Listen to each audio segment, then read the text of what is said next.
a long road.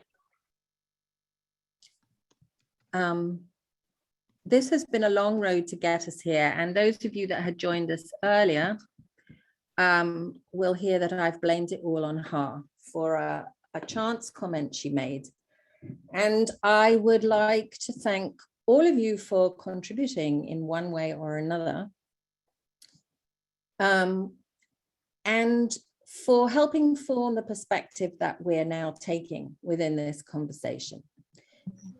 And Penny, sorry, before you continue, I just wanted to say a quick word about the interpretation function. So we're very thankful to have Jake on the line here today to make the translation live into Spanish. So at the bottom right of your Zoom bar, you'll see a globe that says interpretation. So it invites you to select the language you want to listen to the webinar in. So please select either English or Spanish. If anybody is having difficulty finding that, please unmute and ask. And Jasmine, sorry, I forgot to pass that over to you. Thanks, Jasmine. If anybody needs some extra help before we start, stick your hand up, unmute. Okay, we're good to go. That's great. So can everybody see the slides now? Yes, you can see the slides. Brilliant. Thank you very much. Okay, so I'll begin by introducing our panelists as a way of going through the timetable for this time. And the reason why we've made it a workshop rather than a webinar was there was so much detail to get into that I didn't really feel that we could fit it into the normal 1.5 hours. So we're going to, first of all, take this journey through the thinking by having an introduction from Jim. I haven't checked that you're there, Jim, actually. So I'm here. Brilliant. Good day, everyone. Good morning to you. And way back when we started this webinar series, Jim and I were involved in a webinar where we were shining the light on looking at the system, and rather than just the child outcomes in terms of making things better for the developing child. So I will hand over to Jim shortly to take us through where that framing has come in the world of child development. And then, and thanks, Jim, for getting up so early to do that. And then we will have about a 50-minute session with Mobile Creche and Chavi, Atishi, and Keshav and their team, looking at how Chavi picked up that baton that Ha dropped and where they have taken the whole concept of developing the potential, the social emotional potential in children, and where they have decided they needed to start in order to change the culture around them. We'll then take a very short break of about 10 minutes. And before we, one more thing I should say. I should also thank Professor Kvalsvig from South Africa, who's joining us, who's listening into the Mobile Creche presentation. She has a long background and history in child development in the public health arena, and has developed some innovative ways of looking at change and progress and outcomes. So I've invited Professor Kvalsvig to come on and give us her perspective on what Mobile Creche are doing and relate that to work that's been happening in Africa. And then, like I said, we'll have a 10-minute break and we'll move over to the St. George's Saving Brains Grenada team to look at how they're dealing with the culture change around social emotional development. And we are also joined by Dr. Becky Bailey, who has been their partner in that journey for a long time, who has developed the perspective of conscious discipline. After that, and during that, you will also, as participants, be challenged with some exercises that they have developed to have you think through things. And after the presentations, we want you to think about what you have already been doing, which you shared with us, and we have been looking at them on the Miro board. And we'll give you another reflective period to think about what your intentions are now, in what way you may have been influenced by the conversations that you're hearing today, to either strengthen what you're doing, change a perspective on what you're doing, or what other action following today's workshop you intend to take in this space. So without any more ado, I hand over. And I always have this problem. Why can I not move my slides forward? There we go. Over to you, Jim. Thank you very much. And thank you all for coming. Thank you, Penny. Greetings, everyone. It is a delight to be back with the Saving Brains family. I think as many of you know, I was a member of the Learning Platform team for quite a long time and have kind of stepped back from that active role over the past year. But it's really great to be here with you today and to see so many familiar names and programs showing up in the participant list and in the chat. So what Penny has asked me to do is just to set a kind of broader frame, drawing on the science of child development that is the heart of what our Center on the Developing Child at Harvard really tries to pull together and to make accessible and usable to folks out in the world in many different corners. But to set this frame in which the discussion around social emotional learning and social emotional kind of capacities and well-being can kind of be grounded. And so I just want to take about 10 minutes or so and share two basic concepts, if you will, from this work. Get my screen up here. And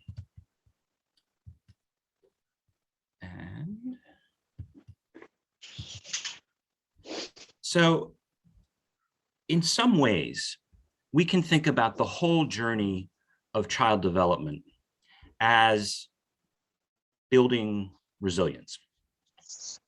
That for any of us, as we grow, a lot of what is happening is our ability to cope with the world and life and experience and what's happening, to be able to adapt to that, to be able to be successful in a variety of ways, whether that's economically, as parents, as members of our communities.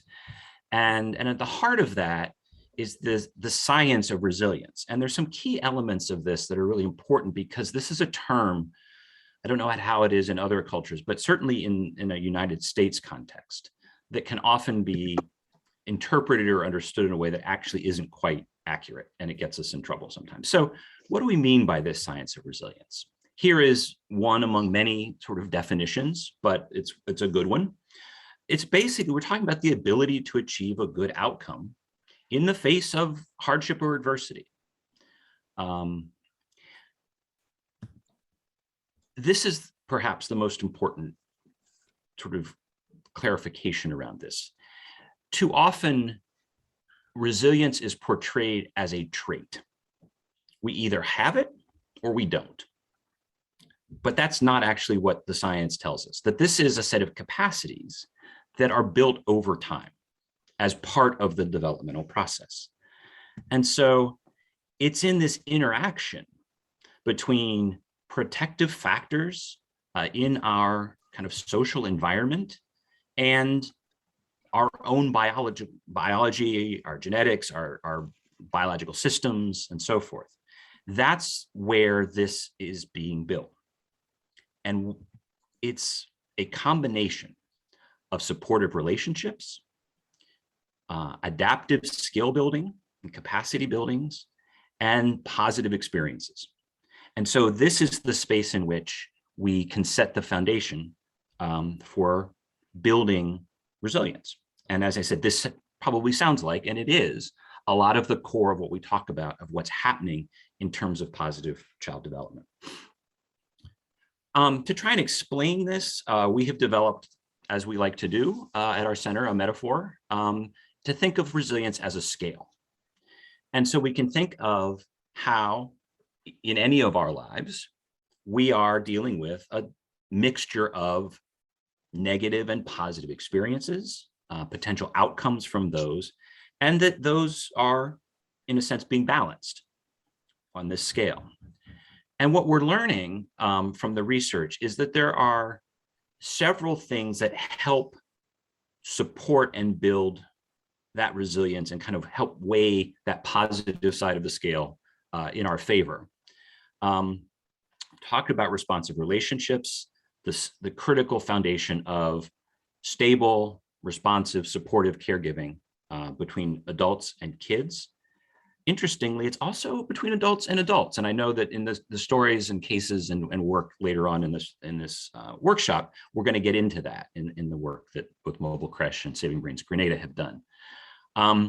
It's a sense of mastery or agency. So can any of us sort of feel confident that we are capable of doing things, of sort of mastering skills and other kinds of capacities? It's the supports in the community to help any individual, family, or child. And importantly, there's a faith and cultural traditions component that's been studied. And it's, if you think about the way that culture and religious traditions carry a kind of collective support, they are the places where things like perseverance and hope are carried as a way to both celebrate what is exciting and joyful in life and to carry what is hard and difficult in adversity. And so in each of these areas, we have a growing body of knowledge that's saying these are the kinds of things that if they're present, if we're able to cultivate these, they are building the kinds of foundational building blocks for resilience. There's one other important part of this story, and that's the fulcrum, that middle point of the scale. And what we know about this is that's actually has a genetic component to it. You can think of this as something along the lines of what we call temperament, that each of us in our own sort of genetic makeup have different sensitivities to our environment. And so that sort of sets that fulcrum. And so, if that fulcrum is shifted one way or the other, it's much easier or harder to tip that balance in a positive or negative direction. So that gets set by temperament and genetics in some way. But what we also know is it can get shifted through the building of these adaptive skills. And so I wanted to set this frame. So as we dig into the two cases today, have this as a lens. Where are we picking up a sense of how these programs, these engagements, these strategies are doing the kinds of things that help us build these capacities in kids. So that's one frame, this idea that, in a sense, the whole story of what we're trying to do is with a goal of building this kind of resilience for any of us across the life course. The second idea I want to share is that we've, in our work, kind of tried to boil down a lot of this science into sort of three core design principles, if you will, that you can bring to bear on a variety of programs, policies, initiatives, and so forth. Again, these will sound, I think, quite familiar to most of us, but just to kind of bring them to the fore at the start of today's conversation. So the first of these, here it is again, these responsive relationships. And again, I think it's important, and we always focus on the caregiver-child relationship, but we've also seen that it's critically important that that kind of stable, responsive, supportive relationship exists between adult service providers and adult caregivers. So if you think about the role of caseworkers or clinicians or teachers, how are they also interacting with the adult caregivers in a way in that context of supporting a child? And so that's one. The second is, how are we paying attention to trying to reduce the sources of stress in a child or adult's life?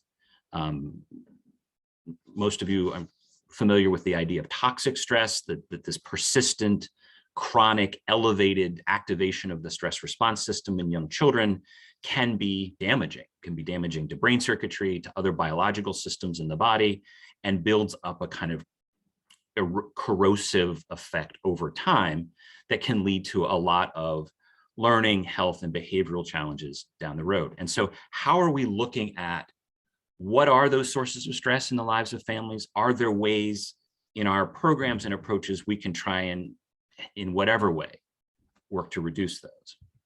And then finally, coming back to the skill building piece, how are we actively helping build kind of core life skills? We talk a lot about executive function and self-regulation. I think there are parts of the social and emotional kind of learning curriculum and some of the ways that that gets framed that fit here. But these things that help us all function effectively sorry, in Jim, the world. 1 second. We're just getting a request from our interpreter. Yeah, to slow down. Jake, do you want to say what you would need to say? Jim, I'm not sure you heard, just to slow down. Slow down. Okay, sorry. Okay, we've got it. Okay. I'll take a breath, let Jake work through these. So again, that we're looking at things like planning, controlling impulses, future orientation, cognitive flexibility, those things that again are sort of those foundational building blocks of, for any of us, being able to cope, succeed, adjust, and adapt to our own environments and experiences in life. As you might guess, these three sort of principles are highly interactive with each other. And ultimately are trying to lead us towards the kinds of outcomes that we want to see for kids, for the capacities that we want adults to have, both as productive members of their own societies and communities and as caregivers, and to look at how this contributes to improvements in lifelong health outcomes over the life course. And so these become a set of tools. They are a lens to look at our current programming in any particular way. How well are we aligned in what we're doing with these principles? They are ways to then identify gaps and design strategies. And finally, they serve as, in some ways, a kind of evaluative frame as well. That if we are able to address and make progress against these areas, they are indicators from what we know from the science of child development that our programs and strategies are probably on the right track. So again, just to take these as a frame, as a set of lenses, as you get into the conversations today with the specific programs at Mobile Creche and Saving Brains Grenada, sort of pay attention. How do you hear these showing up in the way that they've approached their work, of what they've been learning, how they've been adapting their strategies to, as we all are, seek to improve the outcomes of kids and families. So that is my contribution for the morning. Penny, I don't know if there's opportunity, if there are a couple of questions, and Jake, apologies for going a bit fast. Thank you so much, Jim. That really frames everything very nicely. And to his point about questions, this is an ongoing conversation. The two teams that are presenting today, we've had many interactions all together. And I'm sure we will have more. And any of you who want to join into that conversation are more than welcome. I would like to thank also a team that were unable to join us today, the team from Episcopal Relief, who have also been part of that conversation. So, Jim, if there are questions, this is not the end of this conversation. We will continue and we will bring you into that, whether you like it or not. Thank you very much. It was really, really helpful. My pleasure. And I will not be staying with you for the entire time today. But yes, happy if there are some questions that come up or observations and comments on any of this that Penny and many of you certainly know where to find me. So again, have a great session today. And as I said, it's really wonderful to be back with you all. Thanks. Thank you, Jim. So I shall go back to my slide deck. And very briefly, while the mobile creche team get themselves ready. So Jim suggested a lens through which you listen. And many of you will have also been involved in the development of the ideas around of measurement for change. And I'm not going to go into this in any detail right now, but you can see on this slide that listening. You're all involved in trying to create some kind of transformation. Today, we're doing the listening and the sharing, and by the end of the day of this workshop, I would like you to do some real serious thinking about the acting. What are you going to do next? And then hopefully we can share those narratives in future discussions. So now I have the problem of, I now hand over to you, Atishi, and the mobile creche team. Thank you very much.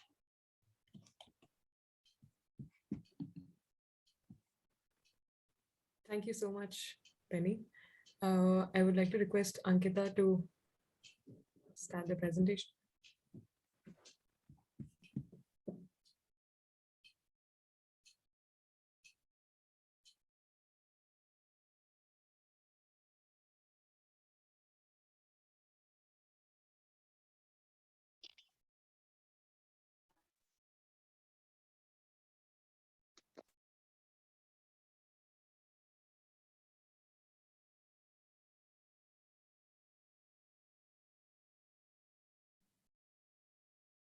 Ankita, we can't hear anything. Sorry, there's an audio behind that. I think, Ankita, can you check that, please?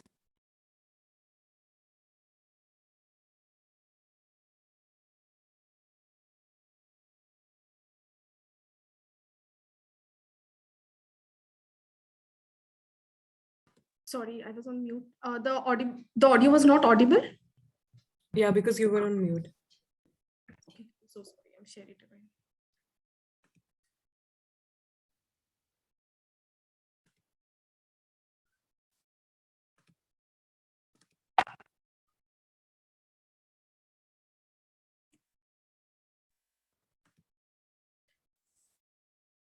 And Ankita, when you share screen, there's a couple check boxes at the bottom.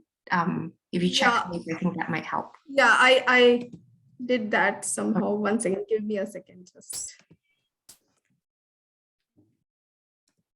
I think we should just all be very grateful for technology bringing us all together at this point.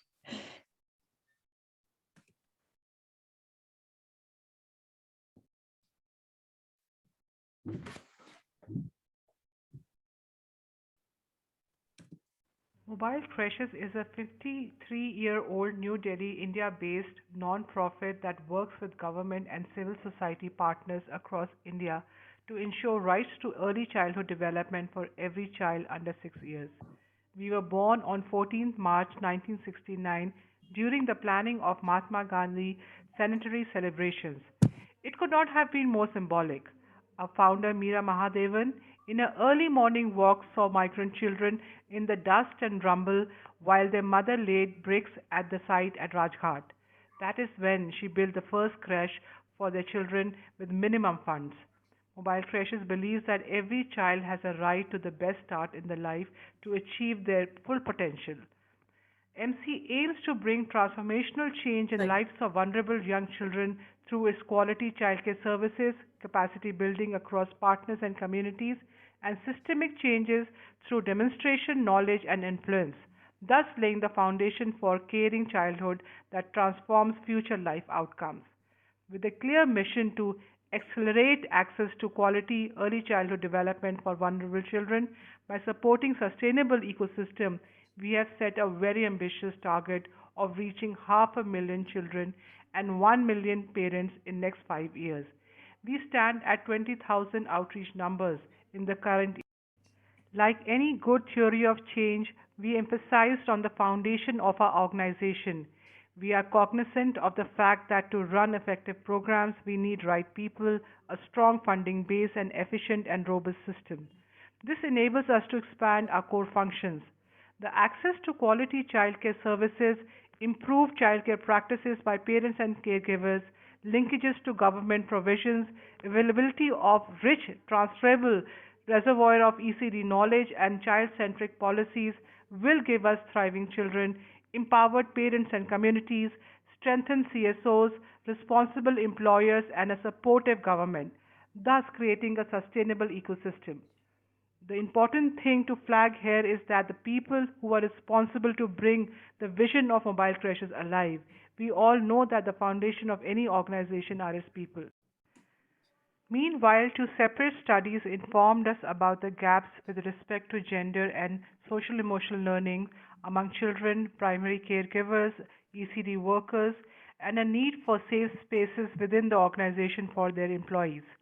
To address the programmatic concern, we collaborated with Sesame Workshop India for Parent Development Program, and we revised our curriculum for children. However, very soon we realized running a standalone SCL program only for children or parent or frontline workers was not enough.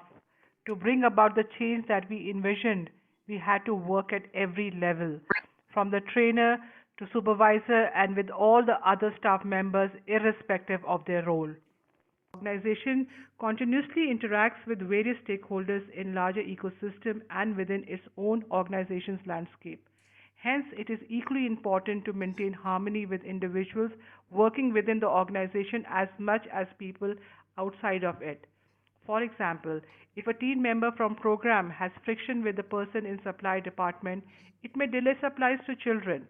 Similarly, if a trainer or supervisor lacks empathy, the adverse impact will fall upon the child. We are required to constantly remind ourselves that at ultimate receiving end lies a key stakeholder, a young child for whom the organization stands. And we cannot let children's outcome get compromised.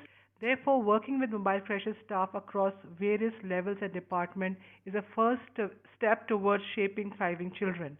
This realization, which came during a series of conversations with Saving Brain team, was a big eureka moment for us. The next step was to create inclusive social emotional learning theory of change in alignment with MC's theory of change. As you can see, we have created a detailed plan. Let me just take you through that.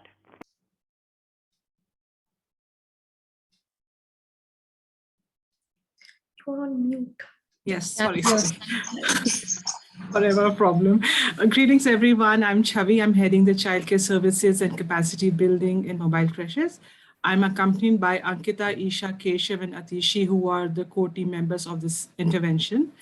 Here, I must point out that according to this theory of change which we created, we are currently at. Chavi, speak a bit more slowly, Chavi. Sorry. Thank you. You're being translated into Spanish, so thank you. All right.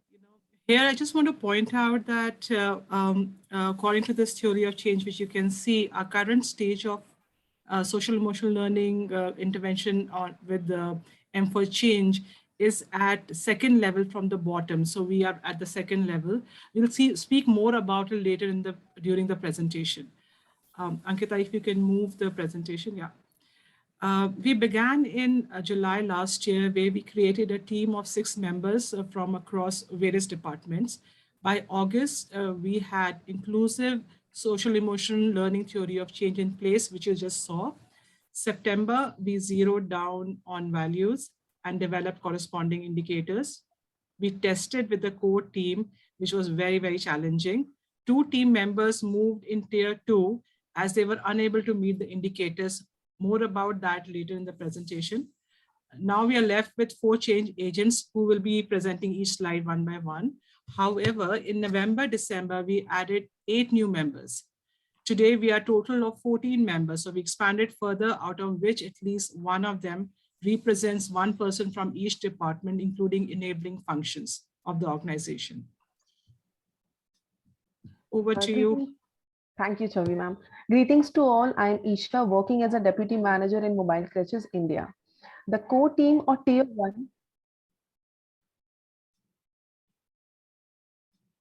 Definitely.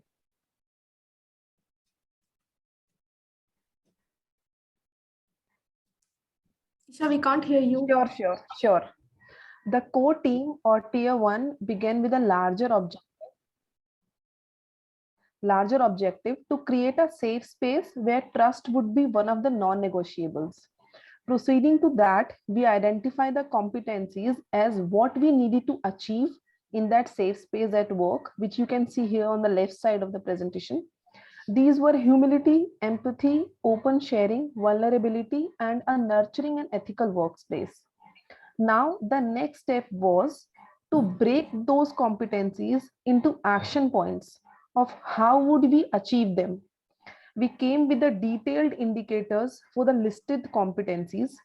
Initially, the indicators were more than 6 in number, as you can see on the right side of the display. But while we moved from tier 1 to tier 2, we zeroed them down from 6 to 4 to be more focused and specific. It helped us to make a comprehensive understanding and then assess them within the team.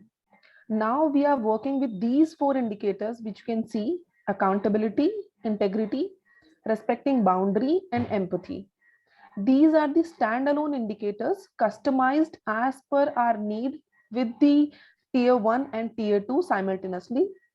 Further, each of them have minimum 3 action points. Over to you, Ankita. Thank you, Isha. Hi, everyone. This is Ankita from Mobile Creches. I work as a deputy manager there. So as soon as the indicators were finalized, within the core team, that is tier 1, we formed a second group, that is tier 2. So the idea was to strengthen the SEL competencies of the selected members and build their capacities through engaging them in different activities or through practical examples of SEL at workplace under each indicator, which was explained in the previous slides. So under each session, one SEL competency was introduced. Until now, we were able to conduct sessions on self-awareness. Jake, are you saying something? Okay, so conduct sessions on self-awareness, self-management, social awareness, and empathy with both the groups, tier 1 and tier 2. So in these sessions, tools like meditation, painting, role-playing, reflective writing, discussions were used. And to make the sessions more impactful and concrete, we plan to meet physically once a week, and that too in a very informal setup like during the lunch hour, so that people feel relaxed or less stressed, I can say. So the meetings doesn't get stopped in spite of lockdown because of COVID. We continued conducting sessions virtually also with both the groups. And through these sessions, these intensive discussions during the sessions, the group were able to build consensus over every actionable point under each indicator, which is directly aligned to the core SEL competency. And while sharing the reflections after each session, few of the members mentioned that they have started feeling very comfortable while sharing their workplace issues or tussles within the group only. And at the same time, it helped them in resolving conflicts with the fellow team members. So if we talk about the key highlights from these sessions, the members from both the group, tier 1 and tier 2, they have shared their gratitude, and they acknowledged also that they have a space where they like to share their thoughts, their emotions, and their experiences with their fellow people. So over to you, Atishi. Thank you, Ankita. Hi, greetings of the day, everyone. I'm Atishi, working as a consultant with Mobile Creches and a former employee of Mobile Creches. Next slide, Ankita. For MEL, for monitoring and evaluation, we created a rubric to quantitatively represent our progress. This rubric, as you can see, has 3 broad categories: red, yellow, and green. When less than 40% members, that is in our case, when less than 5 people demonstrate the agreed upon actionable under an indicator, it is marked red. If between 40 to 75% members seem successful at practicing the actionable, it is marked yellow. And when an actionable is seen in the approach or behavior of more than 75% of people, it is marked green. If you're wondering who rates these, there are 4 core team members who collect qualitative data and who individually rate for each actionable of these indicators based on their observations during the sessions and while interacting with other members beyond SEL intervention. The final data for progress tracking, as you can see in the glimpse or picture at the left bottom, is then collated through discussions and building consensus among these 4 core team members. An overall picture of our 3.5 months intervention through 12 sessions is visible in the right bottom table. Here in accountability, our performance has ranged between yellow and red, hence the final tab is orange. Similarly, for integrity, it ranged between green and yellow mostly, so it stands at yellowish green. Status on respecting boundaries is at light green because mostly the rating was green and a few times yellow. The trajectory for empathy has mostly been around yellow and hence the final status stays the same. This overall picture shows that we are faring well on respecting boundaries and integrity, but it also highlights that we need to put some additional efforts towards improving accountability and empathy. Yeah, that's about our glows and grows. Over to you, Keshav. Hello, everyone. I'm Keshav and I work as a program officer in resource mobilization. So throughout the process, we faced many challenges, and based on those, we got the opportunity to learn and analyze the situation better. As you can see on the screen, we have shown 5 main key learnings. The first one is the limited observation. The realization we had during the process of recording and evaluation was that the responses was limited to the group's meeting only. Observations during the meeting are a limited source to rate on each actionable, but observations during the other professional interactions lie beyond the scope of accurate assessment. The second one was the accountability. Accountability becomes a matter of concern when people try to misuse it in exchange of other indicators such as empathy and respecting boundaries. For example, as Chavi has already said, that some of the members moved from tier 1 to tier 2 because they were not able to fulfill some of the criteria. The next learning was that challenge also that the limited space, the limited physical contact. How easy is it to communicate with your other colleagues who in turn may be working from home themselves or in the office will depend on your circumstances and employer. However, technological difficulties should not be underestimated.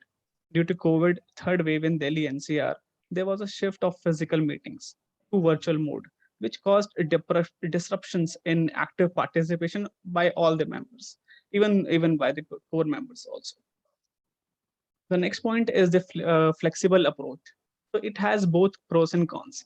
By being flexible, we had given opportunities to our team members to freely express and participate in the activities and sessions. Our interventions and its processes are planned in a way that is convenient and easy, which poses the concern of letting the larger teams perceive this as a less important task, something that does not have a fixed, tangible deliverables. Hence, the attendance of members during the meetings is erratic. Keshav, and just had a request to slow down a little bit. Okay. Thank you. So, hence the attendance of the members during the meeting is erratic, and so are their responses to any task. We also tried meeting during lunchtime, as Ankita shared, for the convenience of the group members. But people took it as their leisure time, which helped us to understand that a specific timing of the meetings and deadlines of the tasks are really required to make the participants serious for the activities. The last point which we would like to raise is that it is a time-taking process. Behavioral changes take time. So individual capacity and willingness to change differ from one another, and that we have observed seriously. In our group, we had also observed people moving from pre-contemplation to contemplation for a change, for acceptance to rejection, and vice versa. As Chavi rightly said, that it is an ongoing process, and we are at the second level. Continued implementation of this program is required as it needs more time. Reflect effect which we wanted has now moved to second stage, and now we are looking forward to reach more and more people in the upcoming months. Thank you. Now let's move to the activity. Over to you, Atishi. Thank you, Keshav. Okay. Yeah. Sorry, before we move to your activity, can I just call on Jane to give the reflections on your presentation, and then we'll move into the activity, if you don't mind, guys. So I'm going to share Jane's slides. And thank you all very much for that very detailed presentation on quite an unusual activity for organizations to carry out. Jane, if you're unmuted, the floor is yours. Yes, thank you. And greetings to all of you from Africa. I am very impressed with the detail on this really extraordinary process that you're going through with changing your organization. And just briefly, I'd like to give examples of a parallel process that we've been running here and pick up on some of the same principles that you have already outlined. Penny, can I have the next slide? Okay, so the process that we're talking about was an organizational one where we had educators who had recently been trained in play-based learning. And we want, Lego, who, as you know, are very involved in play, wanted to find out the extent to which it had been accepted. And the short answer was some did, some didn't, and people understood the concept of play-based learning in different ways. Now, they all agreed that play was joyful, active, a very pleasant part of preschool. Some thought that child's play really involved just practicing skills that they had learned. Many thought that learning through play only takes place when it's led by the teacher, when the teacher sets the scene and has certain objectives and gets them across. But the training also pointed out that child-led activity is really a good way, especially in terms of social emotional learning, to interact with the child, let the child set the scene, and then expand on that,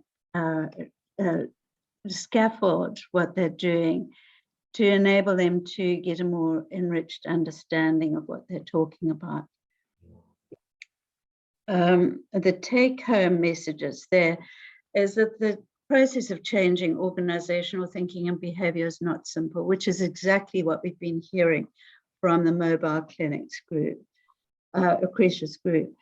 In the South African study, understanding of what people really thought was achieved by listening to what they said and watching what they did in different situations.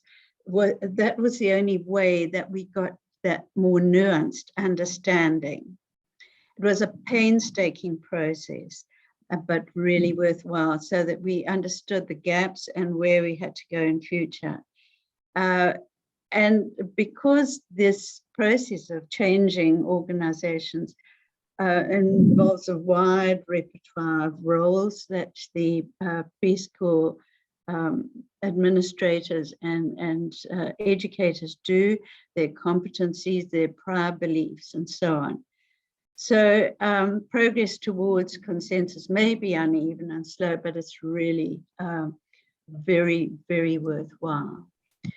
I'd like to So Jane, I had kept your next slide for your conclusion. Oh, okay. So, I hope that's okay. No, that's fine. It's just to do with how you translate that going to children. So we can talk about that later. And I think that you've very neatly bridged that conversation that Chavi we've been having with you about, and that you brought up in this presentation, about, you know, you start with yourself, but it is at the end of the day all about the kids, and that's something that you've highlighted. So thanks, Jane, for making that bridge too, with that example. And I'd like to hand back, Atishi, to you and the activity.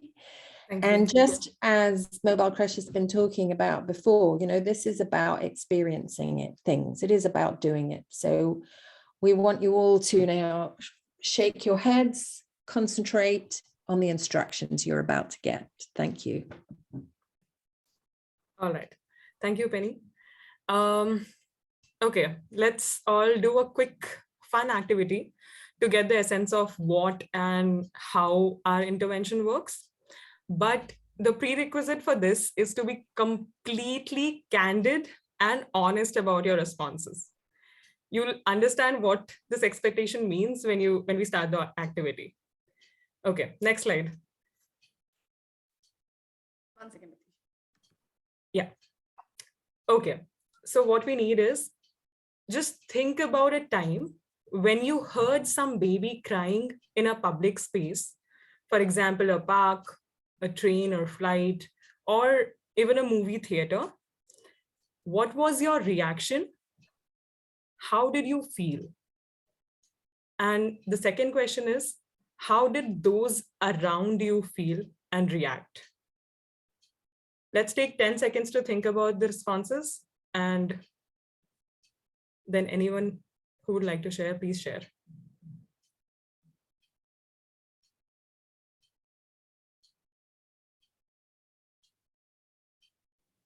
Grace has raised her hands. Atishi? Okay, Grace, yeah, go ahead. Grace, can you hear me? Grace, remember to unmute yourself. Yeah, brilliant. Thank you. Hi. Would you like us to tap in the chat, or do you want us to talk? Like, how do you prefer the answer? That's better. Yeah. Okay, so how do I feel or think? It depends on the crying. Sometimes I feel like I just want to go and take the baby and actually console it. Sometimes I feel like if they're with their parents and their parents are very caring, it depends on how the reaction of the parents is, but sometimes it's just a beautiful thing to look at, and sometimes it's just so frustrating because, like, there's also the boundaries and limits that we should not cross, and like, yeah, I'm in my place, I can't do anything, but it seems like nobody is paying attention to that child, and it's so frustrating because a bit of attention would do so much. Concerning how other people would react, it actually depends. Some are indifferent, some are bothered by the crying, by the noise the crying is doing, and some probably would react in certain times like I would. It just also depends on the person, I think. Yeah. Thank you so much for the elaborate response. Really appreciate it. Anyone else? Mark, Jess? Yes. So how I feel and think partly depends on my mood. And if I'm feeling sort of more accepting and less anxious, then when I hear a baby crying, I'll respond differently. And then, of course, I will respond differently depending on what the parent is doing. And if the parent is soothing the baby, then I'll be able to sort of relax. If the parent is hitting the baby, for instance, it will make me, much more upset. And then I tend to watch what other people around, which is sometimes people just ignore, leave, look angrily at the parents, accusing them ostensibly about how they're behaving. And so it's both a question of my mood, how much I can escape from the crying, and then what I observe from other people. Okay, all right. Thank you so much for that response. Thanks a lot. Jess, would you like to share? Yeah, I think, sorry, it's raining quite loudly here. I hope folks can hear me. But I think what Grace and Mark have shared are sort of two pieces of how you respond. Grace saying it's based on the child and the parent and how the child is crying and what's happening. And Mark saying it's based on how you yourself are feeling in the situation. And I think that a third piece of it is the location. I tend to feel like less annoyed and more generous when I'm somewhere where I know that the parents can't help it and already feel bad. Like, I know many people get most annoyed about this on a plane, and I actually get least annoyed about it on a plane because I know that the parents are doing their best and sometimes you have to fly. Whereas if I'm in like a cinema, then I'm quite a bit more annoyed because I'm like, you didn't have to take your baby here. I could just be enjoying this film. So I think that that context also adds to how a person responds. Yeah. Thank you so much, Jess. Anyone else would like to share any response? She has some comments on the chat box. Okay, I'm sorry, I missed that. Okay, I see Elizabeth has written, I would feel upset and I feel that I want to know what is happening and ask to help. Okay, thank you, Elizabeth. I would wonder if the child is safe, any danger, or is parent or caregiver nearby, any need of the child. Yeah, okay. Thank you, Ha. Okay, for some reason, I'm not able to go through the responses. Depending on the sound of the cry, I would feel anxious. I find that many mothers react, but many too seem unmoved. All right. We'll find out from mother, why is he crying? Shrieking cries make me upset. Okay, thanks a lot for those responses. We'll stop here. We'll move to our next part maybe, and then find out how our responses are for that question. Next is, if you put yourself in the position of that child's parent, as some of you have briefly touched upon that, but I would like to request everyone to consciously think about how you feel when you think from that position of the child's parent. And does this make you think differently? Does this bring a change in how you were feeling previously? Let's take 10 seconds to think about our responses.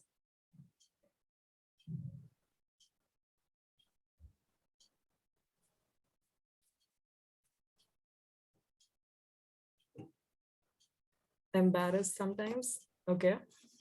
Okay, anyone would like to unmute themselves and share their responses? We will feel as an awkward situation, we'll get embarrassed. Pramila, thank you. Lauren, Grace, yeah, go ahead. Yeah, so I'm not a mother myself. I cannot speak for mothers, but that would definitely change how I feel. It also, okay, so a little background. I live in Lebanon. Lebanon is in the Middle East. So there's a lot of shaming that comes from the community towards mothers in general, because they're supposed to be the primary caregiver and the father is indifferent, while we work on engaging both of them. But that would definitely change how I feel. But maybe me personally, because I work in this field and we work a lot on this, I would try to focus more on the needs of my child. And I feel if I was in that position. Maybe if I become a mother, that would change. I don't know. I'll keep you posted. But I would try to like focus more on the needs of my child rather than think about what the community and people around me are feeling, because that's not going to be helpful, and that's going to also reflect on how the child is feeling, because if I'm anxious, then that will reflect and the child will also mirror it if they are already anxious, because it's two anxious energies right in front of each other. So yeah, but I'm not a mother, so I don't know. Mothers, fathers, please let us know what you think. Yeah, that was a very deep thought given to that question. Thank you, Grace. I'll just read some responses that are there on the chat. We'll feel as an awkward situation, we'll get embarrassed. Thanks, Pramila, for the answer. Lauren has said frustrated. Camilo has written observed. Jean says, I feel they feel stressed and observed. Mildred has said, the parent is probably feeling somewhat anxious. It makes me a little more soft-hearted and I empathize. Thank you so much for that response. Menel, as a parent, I would most likely understand why the child is crying. So I would think of what to do to help the baby calm down. Thank you. Smita has written embarrassed for sure, bit anxious. Thank you, Smita. Rosemary, I feel guilty because I imagine the people around me may think I am not caring for the child well.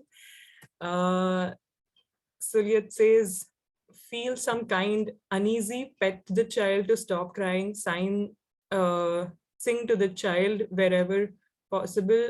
And sometimes I will just tell the child to stop crying and at least find out what the problem is. It's quite interesting how the parent has translated to mom. No one has. Okay. Thank you, Vinal, for pointing that out. Feel more empathetic and show willingness to help if possible. Amina has written. Okay, Pramila, you have raised your hand. Would you like to share? Yes, thank you. It was quite interesting as a pediatrician and as a mother. As a mother, I would like to share my two experiences. When my baby was just 45 days and I was taking flight first time and I was carrying my baby, I knew that baby starts crying when the flight takes off and when it is going to land, no, due to ear pain. And I was forcing the baby to give breastfeeding and the baby was refusing. That was really embarrassing and very anxious moment. And that time, though people wanted to help me, it was really helpless situation. Yeah. Second, when my child was like 2.5 years and when I was visiting, I took him to a toy shop and he wanted some costly and toy and then he threw tempo tantrum. He was on the floor and it was quite embarrassing situation when everybody was looking at me and my husband, and then it's very difficult situation though. Means as a mother, you feel you can't, it's a helpless situation for the parents because though it may be good upbringing or this, but there are very different tricks. And these are my feeling as a mother. Yeah. Thank you for sharing that, Pramila. It really helps because there are these responses from the parents itself that change, the perspective of third persons or people like us who are just witnessing some child crying in that public space. Highlights that we have so much more work to do with ourselves when it comes to being a gender responsive society. Yes, Chavi ma'am. Elizabeth has written uncomfortable, anxious, and I would try to cuddle baby and provide comfort. Thank you, Elizabeth, for the response. Thank you so much for all the responses. All these responses highlight this key thing about the shift in feeling when we think about the same situation from someone else's perspective. The two sets of questions are indicative of what we emphasize on, what our intervention emphasizes on. First is acknowledging and accepting how or what we feel, the self. And the other one is to view from a different lens and regulate our responses based on what's best suited for everyone who's involved to ensure an SEL sensitive approach. Yeah. Thank you so much, everyone.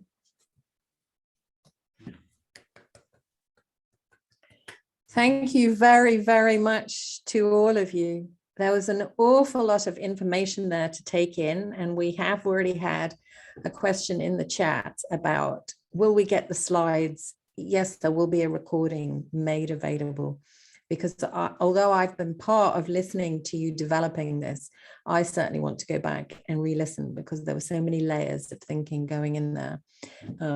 But that was very, very fascinating and stimulating. So I would also like to congratulate you for finishing on time. I think this might be a first in a webinar. Well done, all of you. So we will take a short break now of 10 minutes. So can you please look at your watches, because I can't translate that for everywhere. So 10 minutes from now, we'll be back for our next presentation. And I won't take questions about details on this presentation yet. There'll be time at the end. So everybody stand up,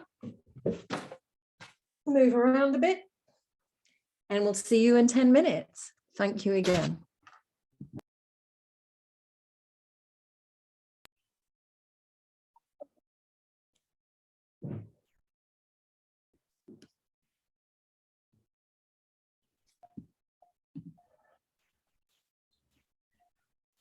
Hi, Darabati, that's great. Thank you for letting us know you're back. Anybody else back?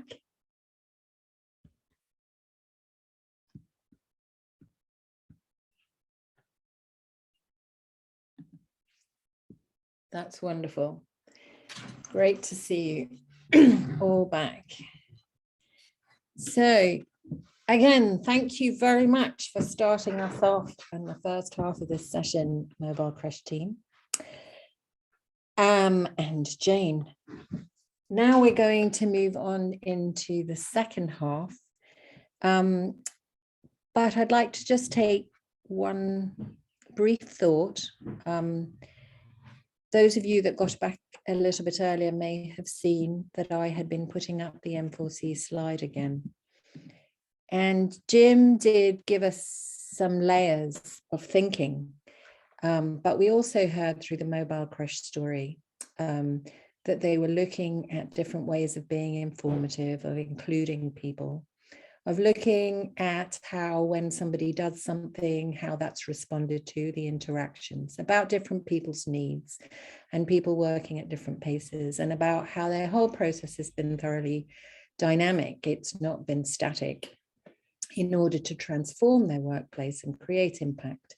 They have been looking at their work through the M4C lens. If any of you are not familiar with this lens, then links on the website will take you to guiding that thinking again. This is an approach that we're encouraging people to take. And I think if you think about those different ways of designing and measuring, you'll hear that too in the way that Barbara and her team follow through on. So, Barbara, over to you. Thank you very much. Actually, Randy will do the first part of this and I will do the second. So let me share.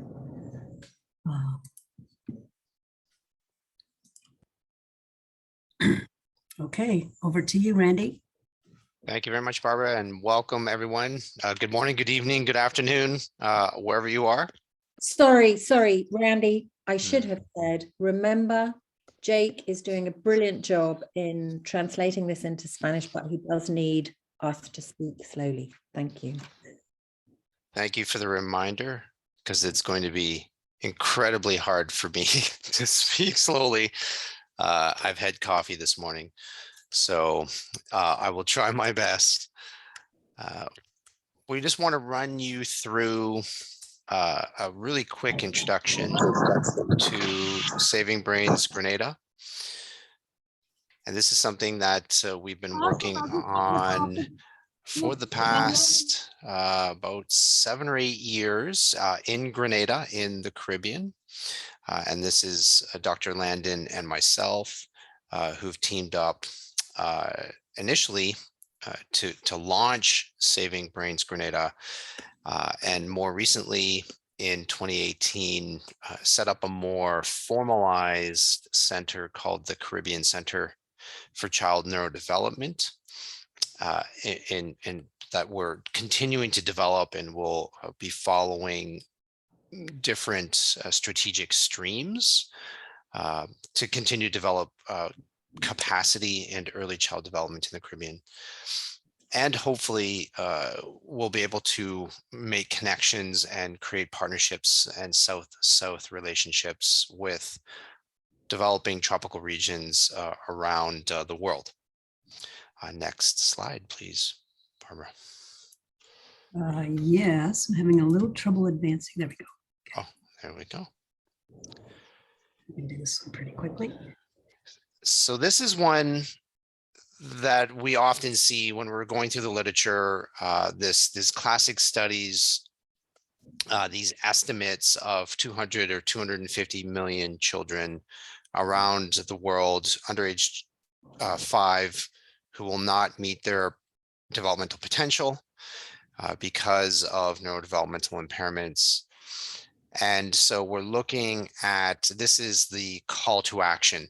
And this has been in my review of the evolution of early child support and early child development over the past 30 or 40 years. We started with a lot of children are dying, so high child mortality.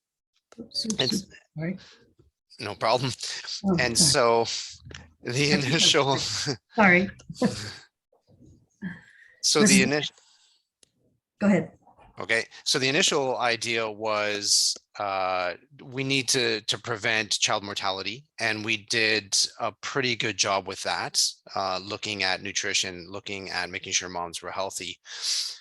Then the next step became how do we address child malnutrition? So looking at things like vitamin supplementation and making sure that physical health of children was addressed. So ensuring that children were growing physically and as healthy as possible. And I think we've done a fairly good job with that. And there's more work to be done, but we're continuing on that pathway. And then now I think we're shifting again to focus on maximum child development and neurodevelopment. And so this is where the Saving Brains programs come in. This is where we look at how do we maximize neurodevelopment. And this is also, I think, where the social emotional piece that we're talking about today starts to come in.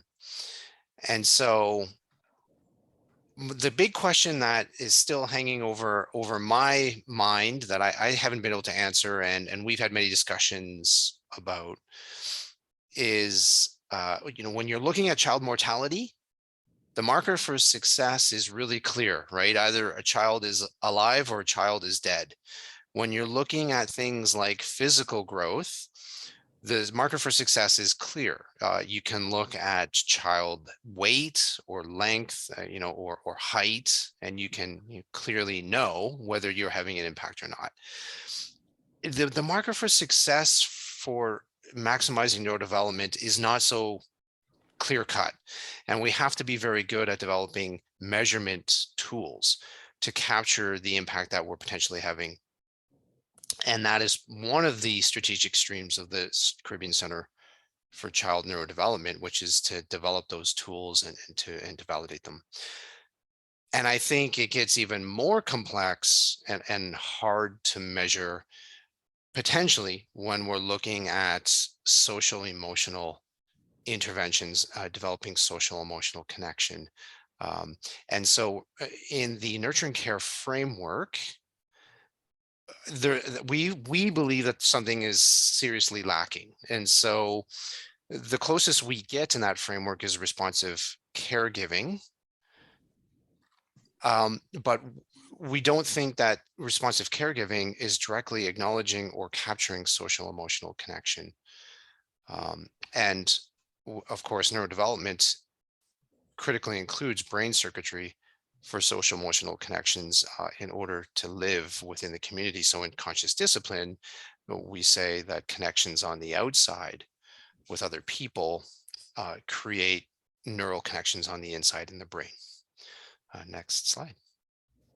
Now, we have a special situation in the Caribbean and other post-colonial societies because of the history, because of slavery, because of forced indenture, forced labor. And so that historical context carries forward into today. We still see a lot of corporal punishment, physical punishment in the school system, in homes, in the culture. And so we look at what's going on in terms of the use of corporal punishment and physical punishment.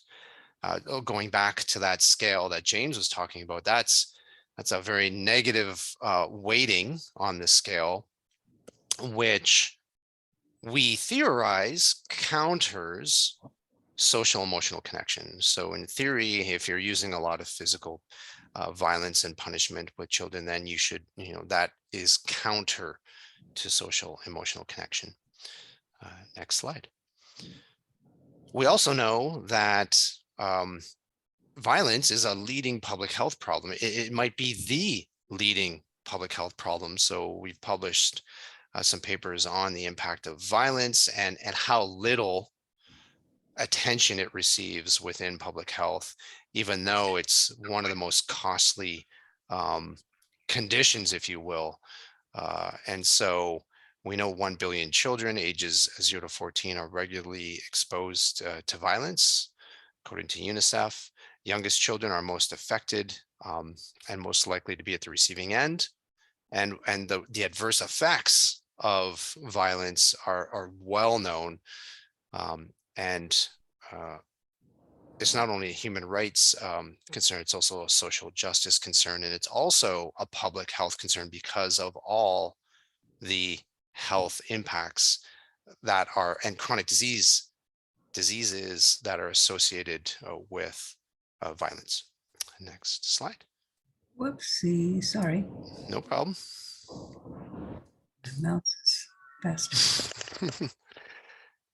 So we're working in Grenada. 25% of the population in Grenada are children aged 0 to 14. 50% of children are living in poverty in Grenada. It has one of the highest incidents of extreme poverty in the Eastern Caribbean. So it's a very divided society. 95% of the children have experienced physical punishment, and 1/3 have experienced sexual violence. And 1/5 leave school before entering Form 1, which is grade 6. And so we have a lot of work to do in Grenada and the Eastern Caribbean region. Next. So this is the nurturing care framework. And as I mentioned, we're finding that there's something lacking in this framework. There's something lacking and we think specifically in the responsive caregiving approach. And I think the Mobile Creches team touched on this as well, which is understanding your paradigm and potentially shifting your perspective of what's going on with the child. So we talk a little bit about mothers. So you can be responsive, but if your responsiveness is from the perspective of this child's being disrespectful to me and needs to be smacked, that's responsive, but it's not necessarily an appropriate response. And so we think something needs to be more fleshed out and from that perspective. Next slide. Oh, I'm sorry. No problem. It's too fast. Okay. So we talk about the traditional serve and return model. But does that serve and return model work from a lens of threat and insecure attachment, which it might be connected to that historical context that we're addressing in post-colonial society? So the violent legacy in our region has seeped into families, according to Merle Hodge. And adult mental health is more than what we see in the DSM. And early child development really depends on healthy adults. So we started by focusing on the adults because that's how we're going to really help the children. Okay. Do you want to jump in, Barb? Sure. This is when we can, Randy and I do a lot of serve and return about this, but what we have learned is that, first of all, we can't focus on corporal punishment or eliminating violence against children because it's culturally entrenched, culturally normative. People believe if you spare the rod, you will spoil the child. So our intervention process has been really to focus, as conscious discipline says, on what we want more of, which is healthy parenting, healthy attachment, healthy attunement, safety, and the ability to make social emotional connections. So it's really a lot more complicated. And I'm so grateful that the mobile creche team has also said it's more complicated. It's not simple. Jane's also said this, and it takes time. You can't rush relationship buildings, and this has enormous implications for scaling and funding. We've started talking about chronological scaling or intergenerational scaling as opposed to horizontal geographic scaling here. And so we really have been very focused on our small country, but we are seeing that seeping out.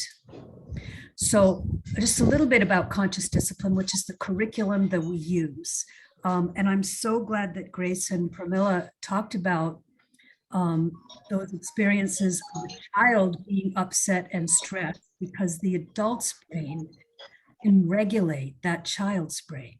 So we use a very simple triune brain model. We teach it to every participant in our program, which is in the communities, in the homes, and in the schools.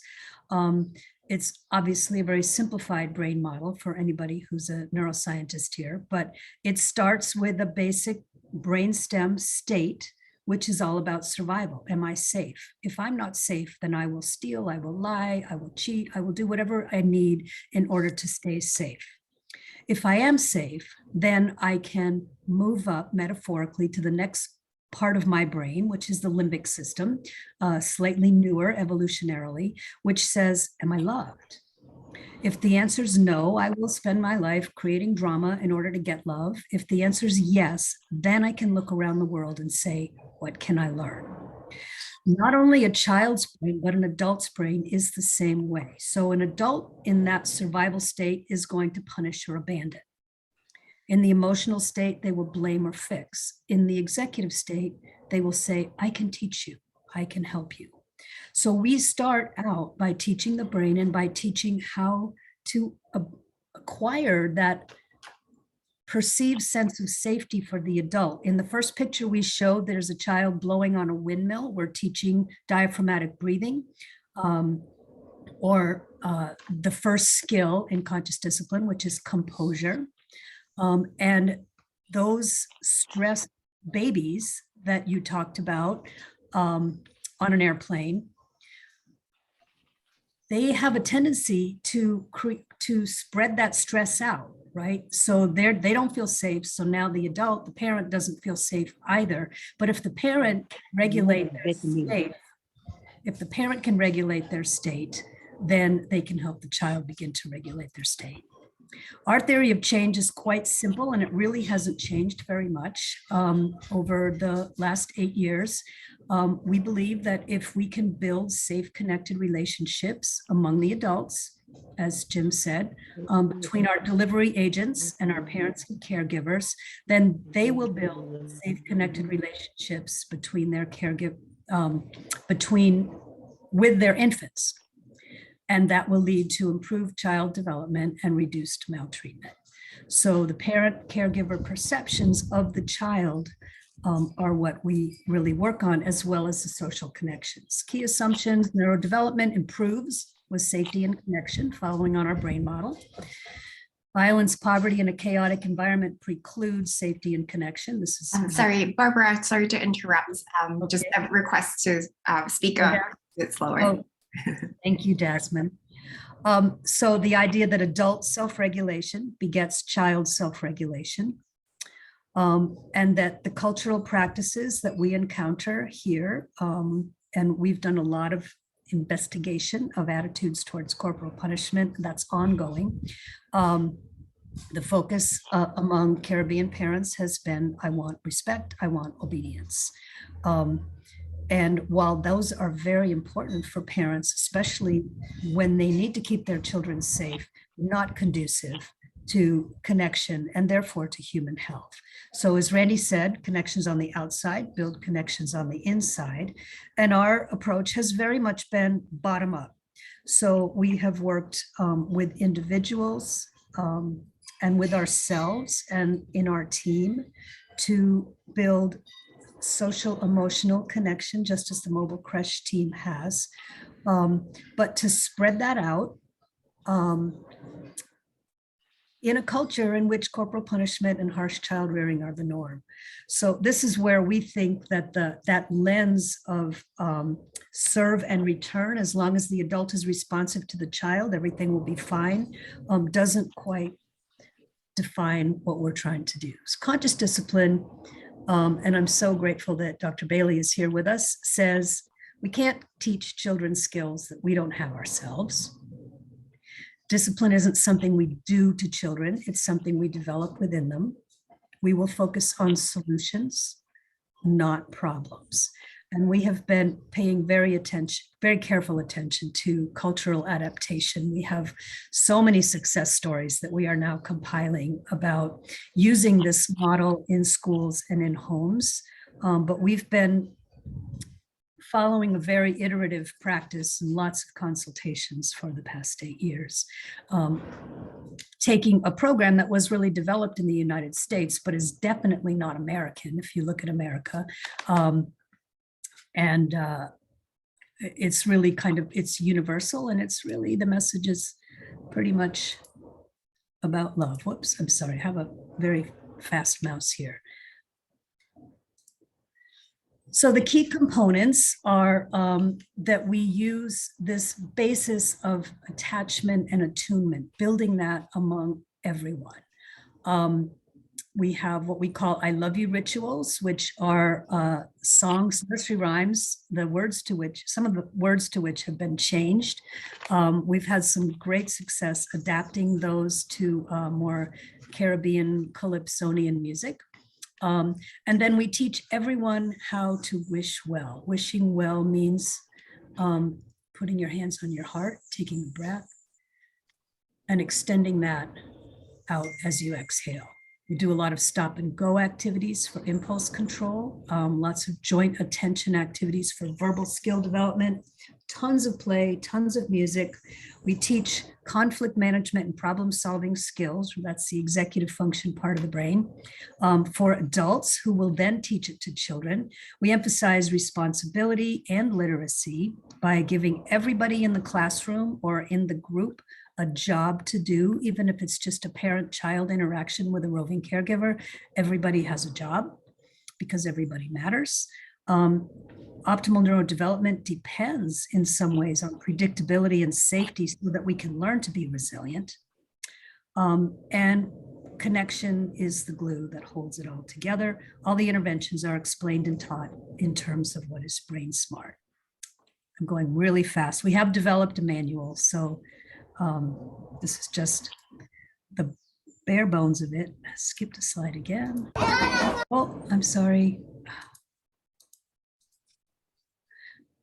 Very sorry for that. So we have worked on this idea of a tipping point methodology, reaching a tipping point through all of our stakeholders, getting to a point where enough people know how to acquire that perceived sense of safety and to recognize that connection is the glue that holds society together.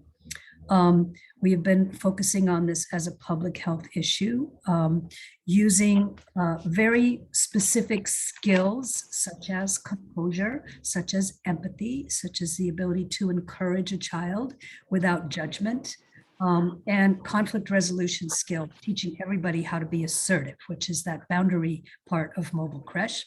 We focus on the adult safety and the connection, and we have measured child neurodevelopment and shown good results. We have measured adult fidelity to the model and also shown results that we're really happy with. A picture at one of our bus classes. This is a short video. This is a school principal who was self-described burned out. All the children were afraid of her, and she implemented something that we call greetings. So in the morning, every child gets to choose which greeting they would like. And you can see in this video how they now walk into school ready to learn. So I'll just, they get to choose which greeting.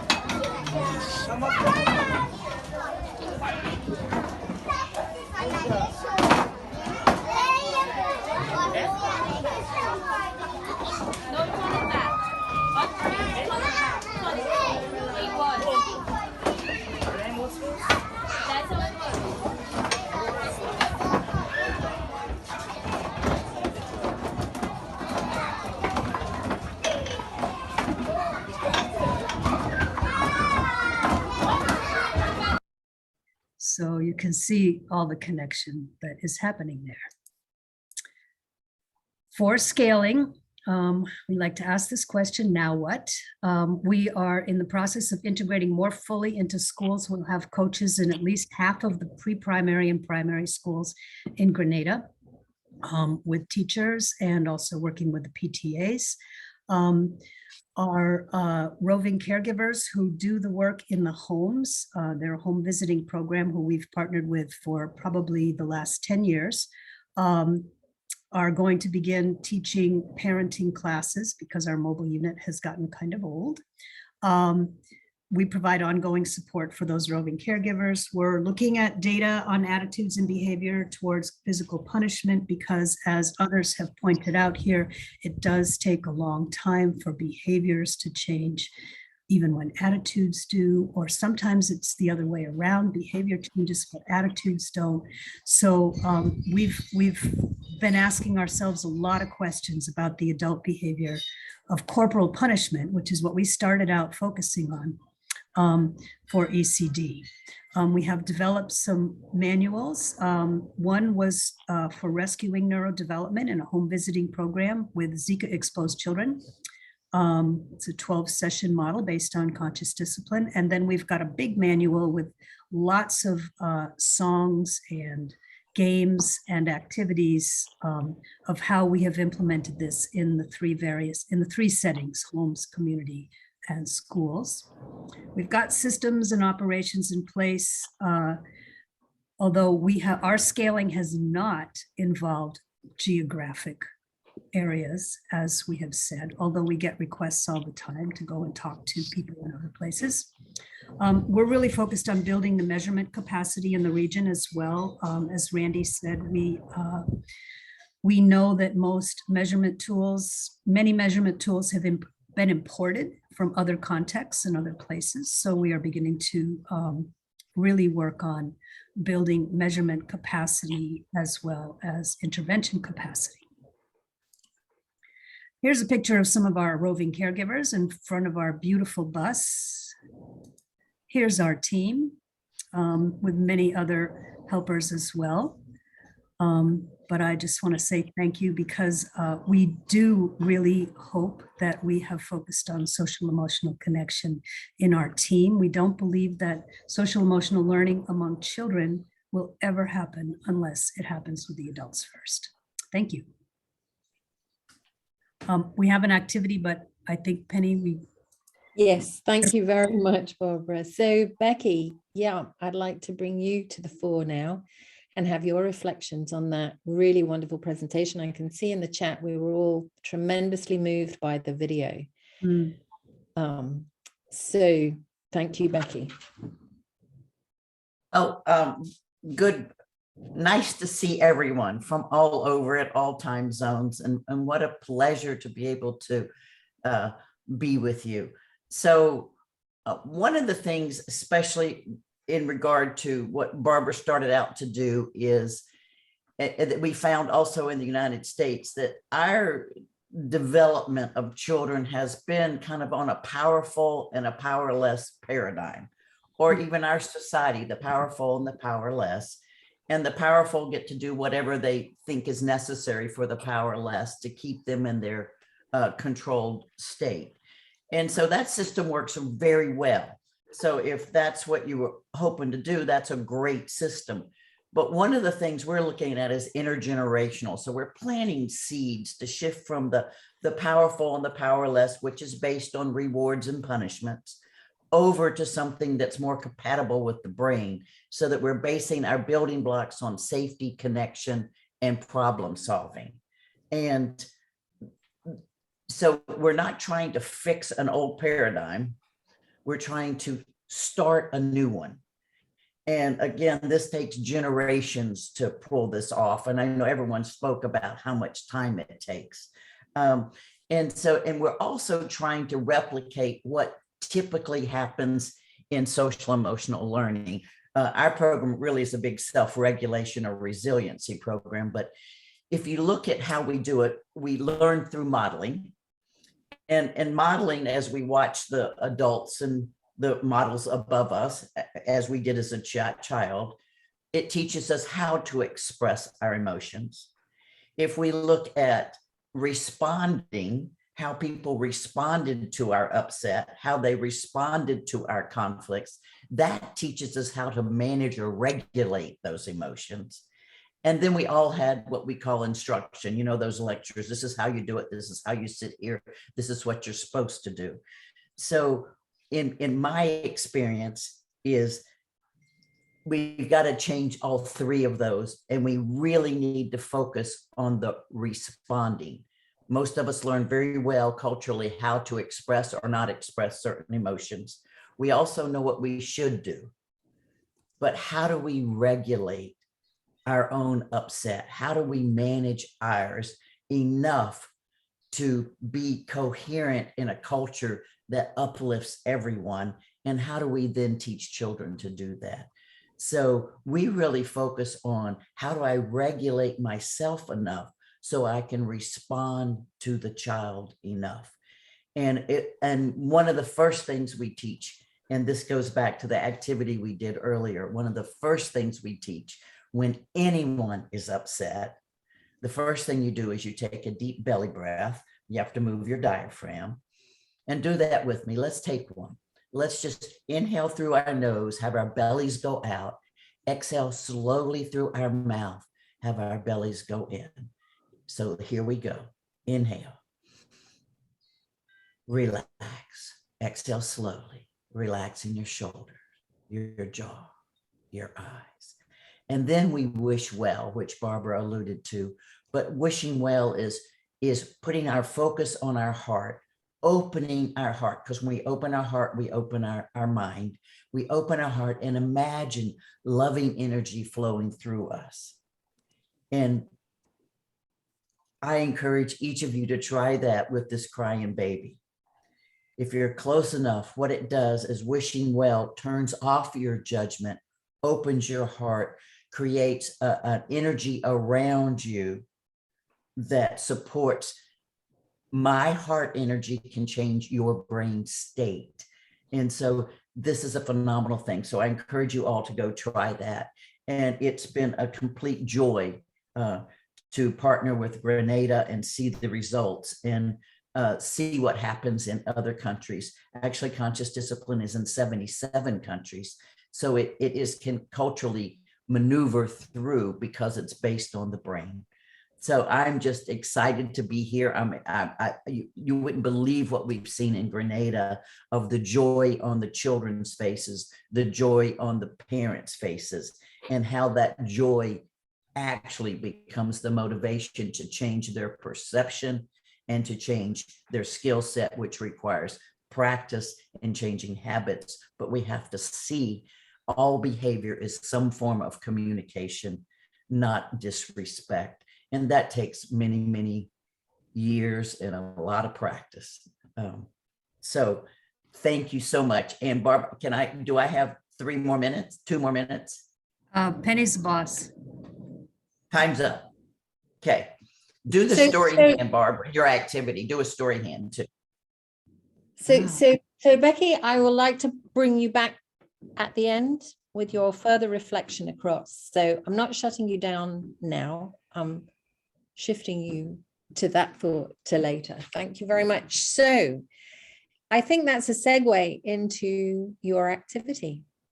Okay, well, Becky has just suggested a second activity, but maybe Becky will do that one when she has. I'm listening to Spanish. Oh, okay. Oh, okay. You might need to check interpretation box. Yeah, so what I'm going to do for this activity is what we're going to do actually is ask you to use your good empathy skills, because everybody here works in ECD. We know we're empathic. And have a little empathy for yourself as a small child. So imagine yourself as a small child, and you might want to close your eyes for this. Take a nice deep breath. And go back to yourself being a small child. And standing in front of you is someone you know loves you. So imagine that person smiling at you, wishing you well. And because small children experience things with their bodies, I'm going to ask you to try to override all of the thinking that you've acquired as an adult and feel this in your body. What do you feel? Take another couple of breaths. Just imagine that face, that person standing in front of you who absolutely loves you. What do you feel in your body?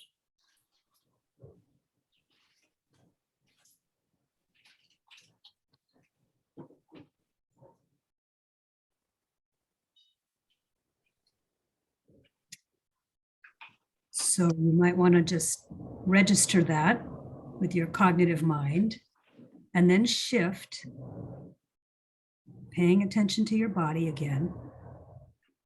What if that person is really mad at you and threatening you?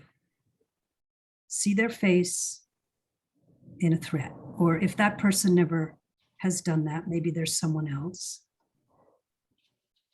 What do you feel in your body as a small child?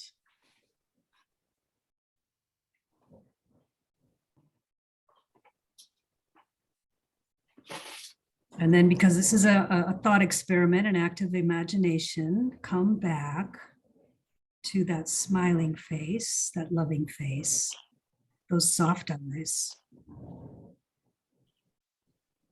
You might need to take a breath or two if it was really threatening. Take a couple of breaths. Exhale. And recall that face loving you.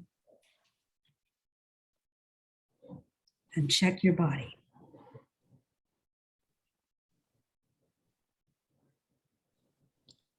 So you can open your eyes, and we just want to invite people to talk about what you felt in your body. Is there a difference? And if it is, what is it?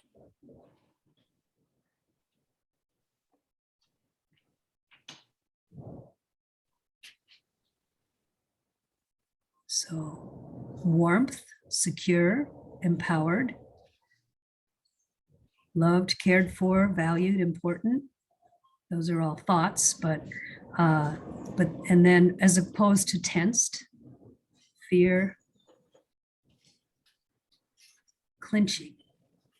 Anybody want to say anything out loud? Yeah, can I say? Please, Simon. Yeah, in the first instance, when we imagine someone loved, we feel the coolness in our breath, a little slower heartbeat. I've been getting little slow heartbeat, coolness in breath, and breath slows down. But the moment we thought someone is some other person is there who is not, who is very strict and is not that loving and caring, we started feeling little anxious within our body. The breath increases, the respiration increases, and started feeling little nervous within us. Okay, This is Abhay. Yeah. Thank you. Anyone else?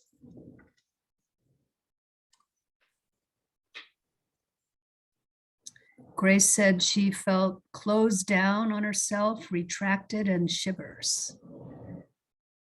Great body experiences. Anybody else have any body experiences? Barbara, I can share that. Actually, just went back to my childhood, and so I had a very strict father, and I had a very, very loving mom.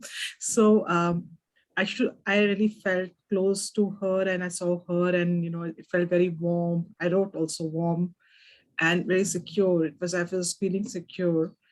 And when the other side was that actually I just froze, because I'm still, my heartbeat is a little up.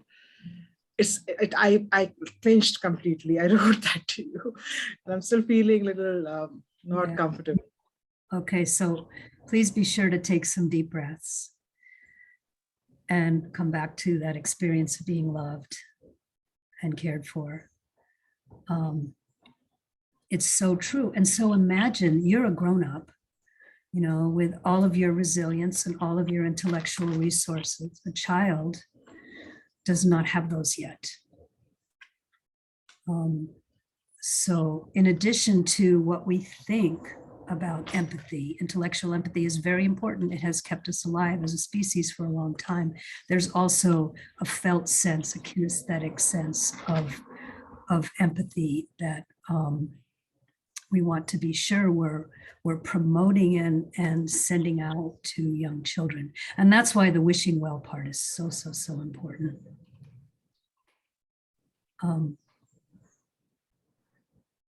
Anyone else? I can't see everybody, so. I'll share, Barbara. Please, thank you, Steph.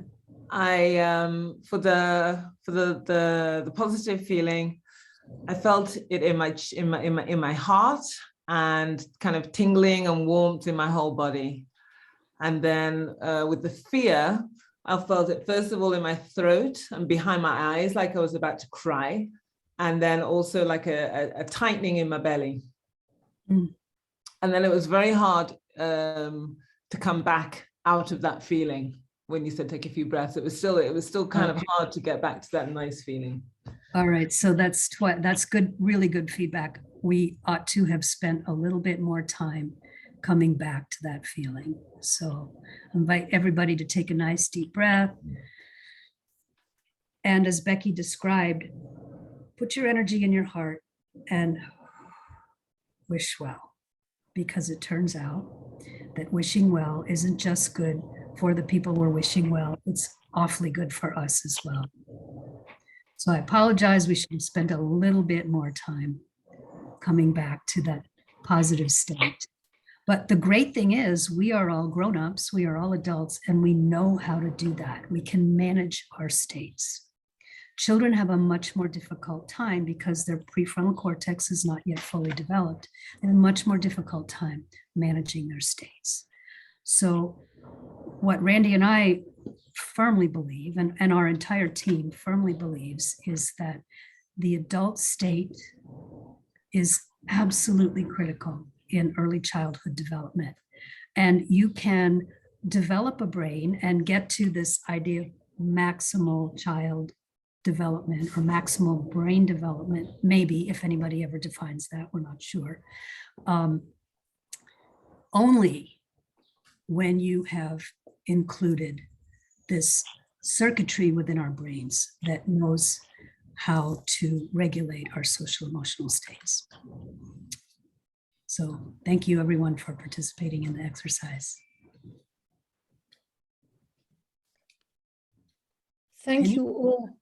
Thank you all again, Grenada team, for taking us through all that detail. I think I'd like everybody just to take a brief breath and thought. And there have been a lot of questions coming up in the chat. Before we move on to the kind of the last section, the closing reflections, I've noticed there are a lot of questions there about assessment tools that both of you have been using. There was a question earlier to Jane Kvalsvig about the play-based assessment. And I want to open the floor a little bit for those questions with a cautionary note. What both these teams have done for me have really laid the context of why they're interested in measuring anything. It's to see that a change is being made. And I know both teams have talked about the struggle that they've had in deciding what is a relevant way of tracking that change. And I wonder sometimes, and I know that I've had this conversation with many teams, whether the obsession, I use that word, around tools and measurement is about looking for that change, or whether it's about worrying about justifying to a funder or to somebody else. So I will lay the floor open for any questions, any hands raised. I'll point to that. But while we're waiting for you thinking about that, perhaps I could ask either anybody from the Grenada team or Mobile Creches to reflect on your measurement, the purpose of your measurement.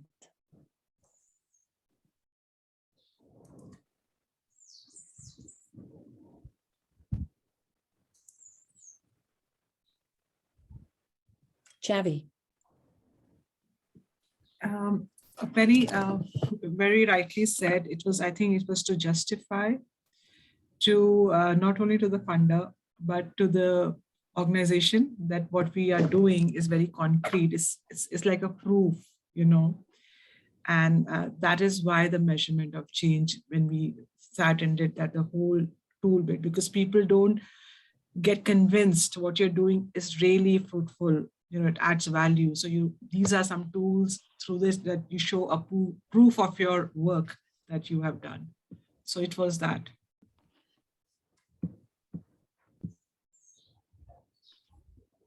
Barbara?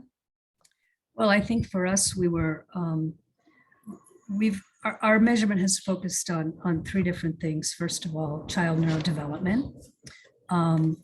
And we have an amazing team of research assistants who have perfected the art of testing young children using the inter-NDA, but now the children are older, so we're using other measures as well. And along the way, we got really interested in cultural adaptation of measurements because, as I said, many of them are imported, or some of them are just, people just make them up and they're not tested. We've also measured fidelity, and thanks to Conscious Discipline, who has really good fidelity measures of behaviors as well as attitudes. And we've measured attitudes towards corporal punishment. We've measured demographics and home variables and things like that, but the attitudes towards corporal punishment scale, we couldn't find one, so we made one up. And we're in the process of kind of trying to validate that because the results are so conflicting. People say one thing in one part of the questionnaire, and then they say another thing in another part of the questionnaire. I think it's because people are conflicted, but about hitting their children, but it could also be that the measurement is flawed. So why do we measure? Because we want to know that we're being effective. We want to know whether the change we think we're trying to implement is actually occurring. We know that it has occurred in child neurodevelopment. We know that our coaches and rovers and some of our parents they really understand the model and they live it for the most part. But we don't know about the attitudes towards hitting children yet. Thank you. Mark? So we've been using the Malawi development assessment tool in our work in Uganda. And we've been using it primarily as a way, as other people have said, to kind of prove that our intervention is working. But there's another significant potential use, which unfortunately we're not in a position to do systematically, which is then to identify those children who were really delayed. And because they absolutely require additional interventions, that the kind of interventions we've been able to do in our program would be helpful for. And so I think it has had both the benefit of trying to prove our purpose, but also potentially has the benefit of increasing our intervention range. And to me, that as a consulting psychologist who lives in the United States and works with special ed children, that's been a little frustrating on my part, because I can see how much need there is in that regard. And I know other programs around the world have been intervening in that way. And so it has had it's also raised that question for our team about what can we do? Can we increase our ability to scale in that area? But and so it has that other component to it, which is an identification component. Thank you for saying that. So I'm going to move us now, since I see no more hands raised, and thank you for sharing all those thoughts, into the final section of our workshop, which is the more kind of self-reflective part of that. And so I'll open that up by taking the word that Chavi used about justification and saying, well, evidence is of course really important. Knowing that we are making a difference, knowing that the added value, it's the other side of the same coin. And as Mark pointed out, there are questions that you might be asking that you need that information to answer. So we will be sharing connections with the Grenada team and any other connections that you might like to make with the group that are with us here, to find out what other people are doing and how they are observing or measuring the change that they're making. Not to justify your work, but to provide the evidence, to sell your ideas to the parents, to each other, as proof that it is worthwhile putting the energy in. As both the teams mentioned, this is a labor of a lifetime. This isn't just an 18-month or a 2-year grant cycle that you're all working towards. So I'm just going to share my screen again. So we're moving into the last section where we're looking at the intentions of the work that you're doing and of your thinking currently. So for me, my summary is that both of these groups are really bringing to the fore in the social emotional space the idea of being safe, of creating safe spaces and safe relationships. And so from the measurement point of view, I would want to know, what does safe mean in these populations, to build on what Barbara was saying about being culturally relevant.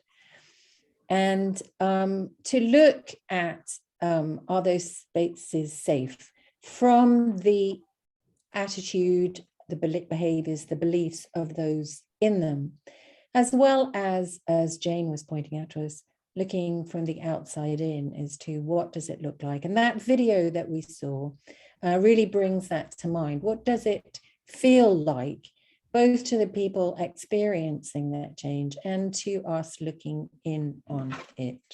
So those are my reflections. And now I would like to go back to our panels and to our discussants to have your overall reflections of the process before opening up again to all participants with a final activity.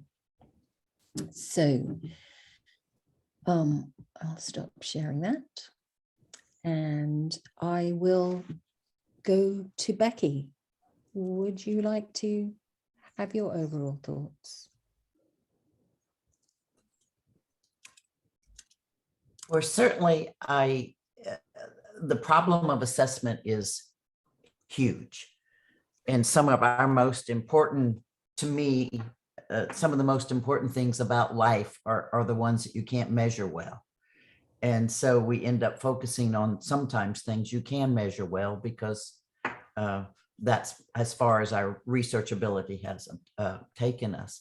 But I think what we're talking about one of the things, especially in the United States, when we talk about safety, we end up with the mechanical definition of safety, in a sense that, I don't stick my finger in an electric socket or those kinds of things. And I think to move deeper and go into how can we measure or what is it when we experience a felt sense of safety? And I know I may say your name wrong.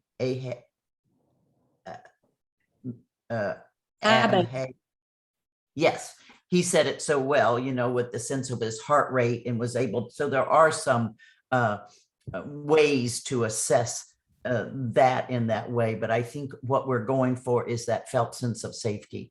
And in that felt sense of safety, to me, is the change agent for brain development. It's also the change agent for resilience, and it's the change agent for cultural manifestations of whatever we hope to build in our value system. So I don't know that I have much else to offer, but that felt sense of safety does allow us enough to connect. And when we are in a trauma situation or experience a lot of violence, instead of our safety serving the higher centers of our brain, our higher centers of our brain are in service of our safety. And in that we're seeing all over the world as the ultimate goal of that is war, of course, and in conflicts that we could deal in a different way. Anyway, I don't know that I have much more to offer I with everyone, but Barbara can take it from here. I would like to just remind you of something that I heard you say in one of our pre-meetings about this intergenerational. And I'm wondering if you could just expand a wee bit on that, because you were talking about, it's not just the adult learning from the child, but the child learning from the adult. Becky, I wonder if you could comment a little bit on that. Yes, it's a very dynamic situation where I think that we're at a turning point just with being on the same planet where we've got to do things a little bit differently collectively. And so we have to look at intergenerational. If I can do something slightly different, provide a little more felt sense of safety, a little more connection, a few more skills to one generation, and the only way to do that comes through that felt sense of safety is the starting point, then we're going to improve things for generations and generations to come. And sometimes it would take at least 3 generations for us to see what we're actually doing here. And that's a testimony to everybody on this webinar, that for a fact that everyone has said this is slow, but slow and steady and generational. And generational trauma and the epigenetics of that make it critical that we shift intentionally in a different direction, or we're just going to be continuing a 10,000-year-old cycle where we're fighting one another and we're fighting within ourselves. And so what we hope to do is release the conflict within so that we can deal with the conflicts without, but we're fighting our own selves and our own processing and our own mental models that were handed down to us that are so painful, as people expressed in that exercise, trying to recover from an imaginary exercise, took us, and some may still be trying, took us a moment in time. Did I answer your question? But I think we have to look, we have to measure now, do now, but we're thinking so long term, and to keep our hopes up, because we might not see what we're doing in 10 years or 5 years or 20 years, but we will in that next generation, and we will in that next generation. And I'm just excited to be part of it. Thank you very much for that. I know there are a lot of other people that would like to come in, but I am going to go now to Jane and put up your slide that I withheld from before, if you'd like to draw your overall conclusions using your story contained here. Well, there have been so many things that have been said that resonate with us. I'm just going back now to the Grenada presentation and the historical situation that we deal with in South Africa, which of course is apartheid, which is relatively recently overthrown in terms of government, but remains within people. That we do have this violence. We do have to worry about corporal punishment in families and in schools. So yes, there's a lot there that we're dealing with, and we could certainly get a lot of information from you. Just to take this slide that's up and look at practical steps, taking this from our play-based assessment of children. This is something that we developed quite recently for the education department and in our country, early education. And why did we want to do this assessment? And we looked at it from the point of view of the preschool people, the preschool practitioners, and it's to inform their own decisions about what programs they want to run within their preschool. Then secondly, to know more about the group that they're dealing with. As we know that situations and groups differ quite widely. So we need to identify the concerns within the children that we're taking care of. And we need also to know more about each child without putting them in a test situation. So to have an ongoing assessment of them. And we suggested in our guidelines how we might do this.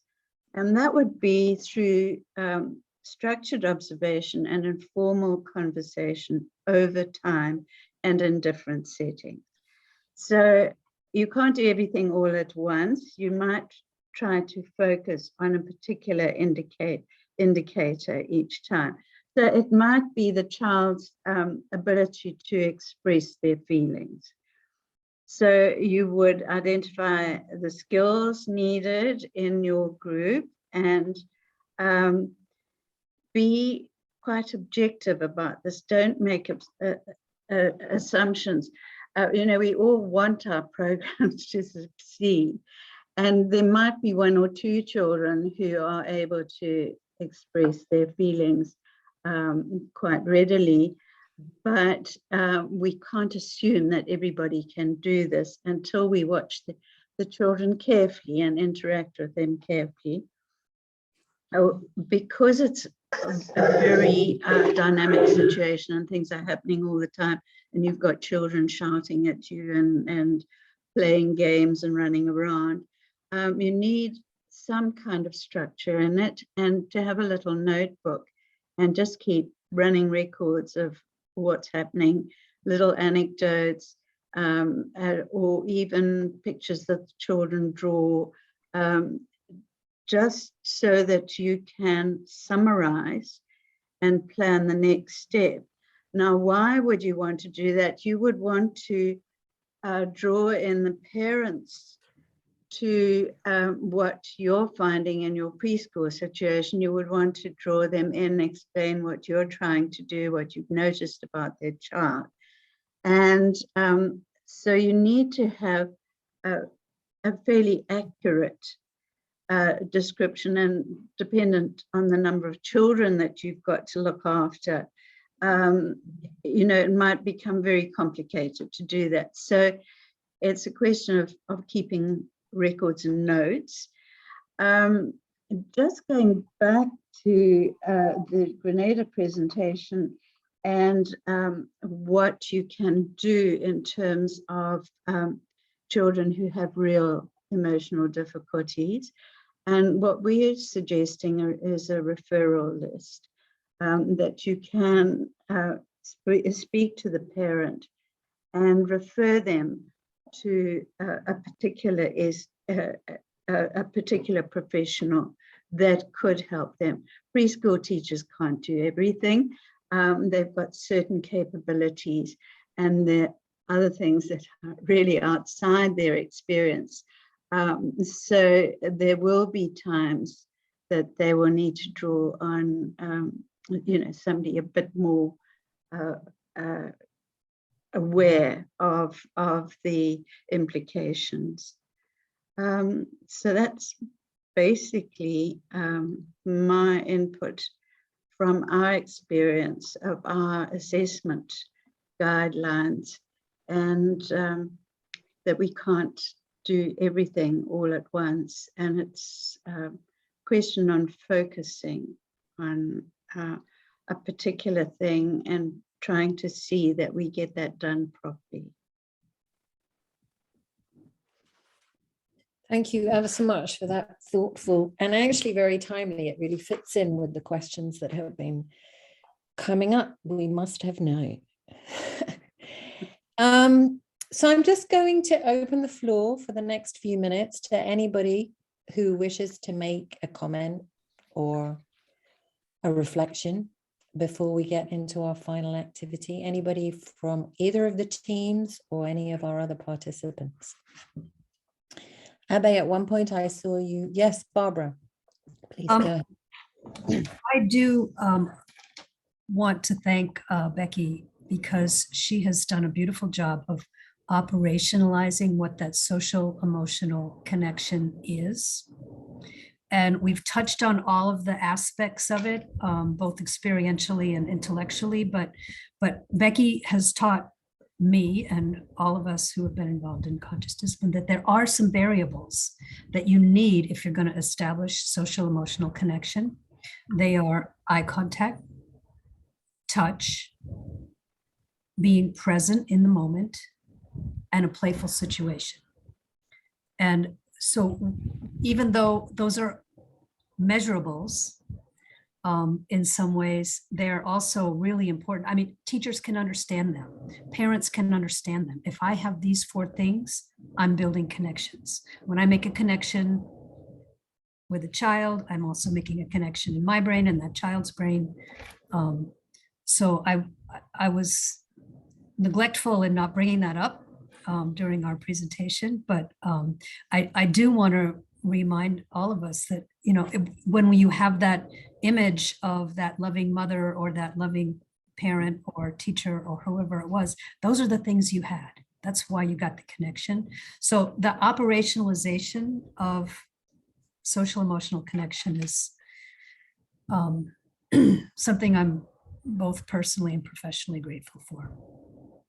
Thank you, Becky.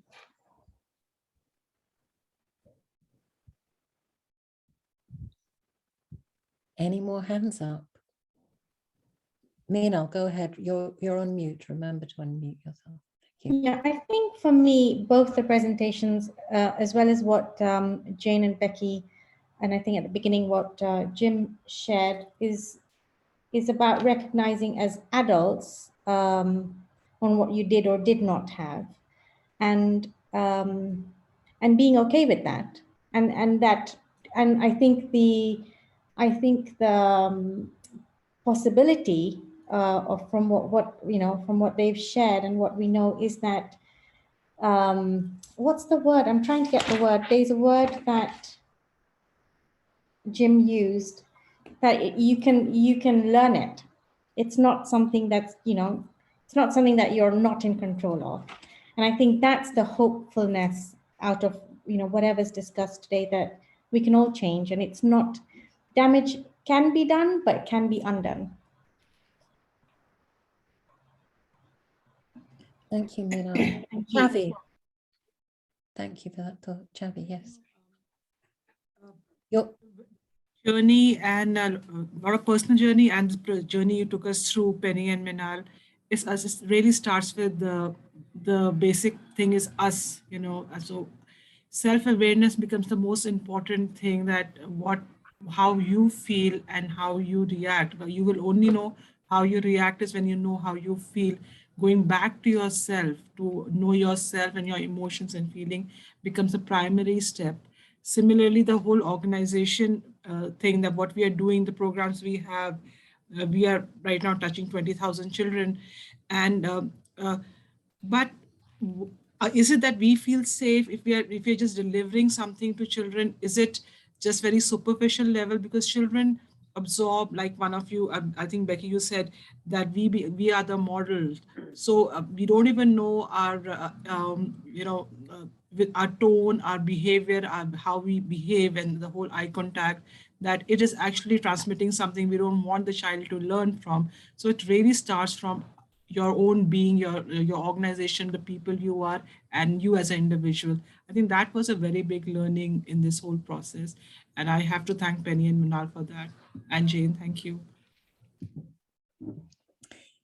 Thank you, Chavi. And thank you for sharing your journey with us. It has been very insightful. Randy.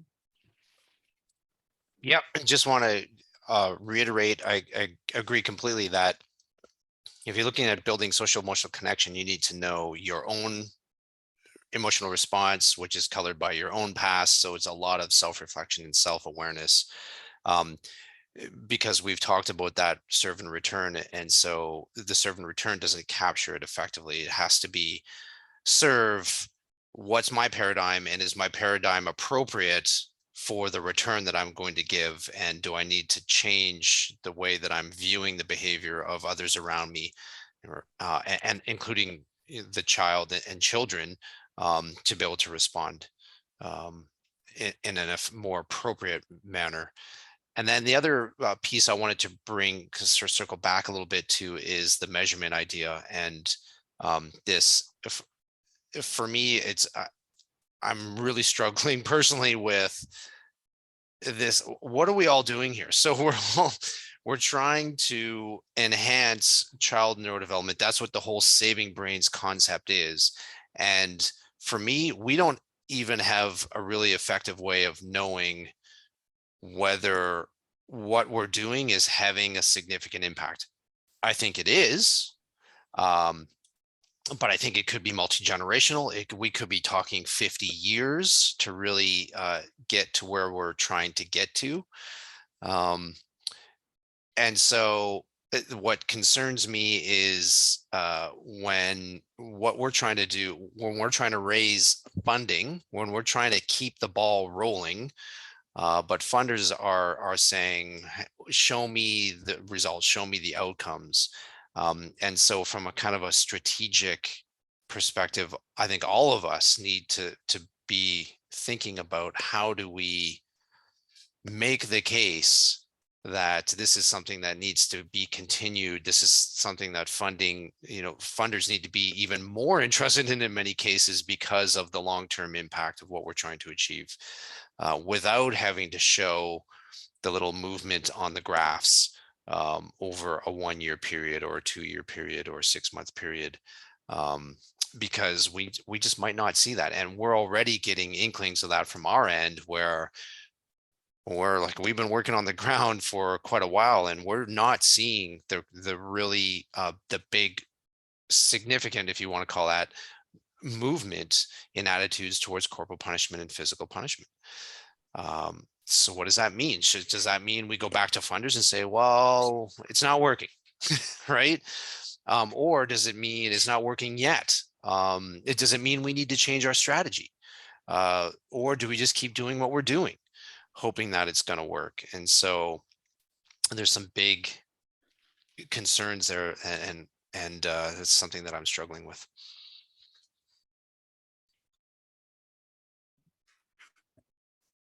I think that's, oh, Abe, yes, please go ahead. You're on mute, you're on mute. Sorry. Yeah. Just one point what Randall said on measurement. If something is not working, I mean, it may be our strategy is not working, but we need to relook our tools as well. Are we using the right tool to measure right kind of that change? Is the tool contextualized enough to capture that change also? Because we saw in our program, we see changes across all domains except socio-emotional in our program. And let me share one incident that happened in field in central India. Actually, the punishing child for discipline is not. Can I take 30 seconds more? Penny? Go ahead. Yeah. So punishing a child for discipline is not an uncommon thing, and it happens that the mother punishes a child in front of me when I was in field, and the child went crying in the room actually. Then I asked her, how does the child differentiate whether you are punishing him or her for you're punishing? How does the child think that it is a discipline or an abuse? What do you think? And the mother gave a very different response, which I never reflect. She said, even after I punish and the child cry, if the child came back crying and hugged me again after, in spite of being crying, so I think that he thinks that I have done it for discipline. If the child thinks that I have done it for an abuse, the child will never come back to me. He will run away from me. And that makes me think and reflect back whether my tool is actually capturing that change what I intend to. So it's a socio-emotional thing is a very contextualized, very personal. It is about an emotions, about a feeling, about an intuitions, about a gut feelings, which I always believe are difficult and challenging to measure. So we need to think twice about tool also, whether we are using the right tool for measuring the change. And how frequently. That's again, I mean, how frequently we need to measure that. I mean, whether it should be pre and post interventions, or we need to measure frequently over time and see the trajectory of change. Again, that is another thing we need to reflect. I mean, there's no one right answer for it, but we need to think ourselves in our context what suits better. Thank you, Penny. Penny? Thank you, Abby. Do we have another hand up? Let me just have it. Oh, Jane, go ahead. Yes. Just referring to the question of how do we justify what we're doing, we have a cohort study where we've been looking at the children from preschool age to now adolescence, and adolescence during a very stressful time of the COVID lockdown. And we can see that one of our measures, which was a measure called chaos, which is about stability in the home, is playing out in adolescence. We can really make that thing. So I would like to do a big plug for cohort studies. You then get a sense of change over time, especially if you're doing the same children and you can measure their reactions over time to things. Thanks. Thank you, Jane. So I think there's a bit of a consensus is that we shouldn't jump into this and think we know the answer immediately, that it is a complex process. And we are looking at development, and we need to make a big plug for things like cohort studies and for looking at change. I mean, Becky was talking about generations. So I'm going to now move over to the action point. And I would like to draw on the challenge that Randy put to us all is, you know, what are we doing here and how are we going to take it the next step further? What's the next thing that appears to be the right thing to do in all of our work? So I will put a slide up with the question, and then I will ask you not to write anything, but simply to read the question and think about it and wait for the signal. Once I've given the signal, then please write your answer to that question in the chat. We will collate those answers much as we did the statements that you made coming into this session. And then we'll all have a chance to read through. You'll scroll up and down the chat. You'll have a chance to read through what other people have written. And this activity is under that heading of intention. It's also under the heading of accountability. This is another phrase that people have been bringing up in this session. And you are accountable to yourself.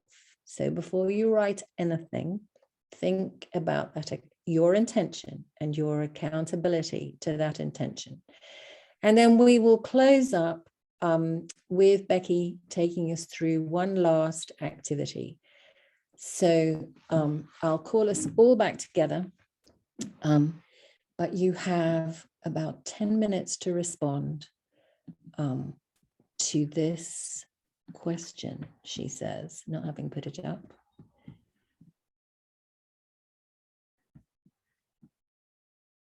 I hope you can all see that. I won't put it full screen because I want to manage my screen a bit better. So silence for the next 2 minutes, and then I will give you a signal to write your answer.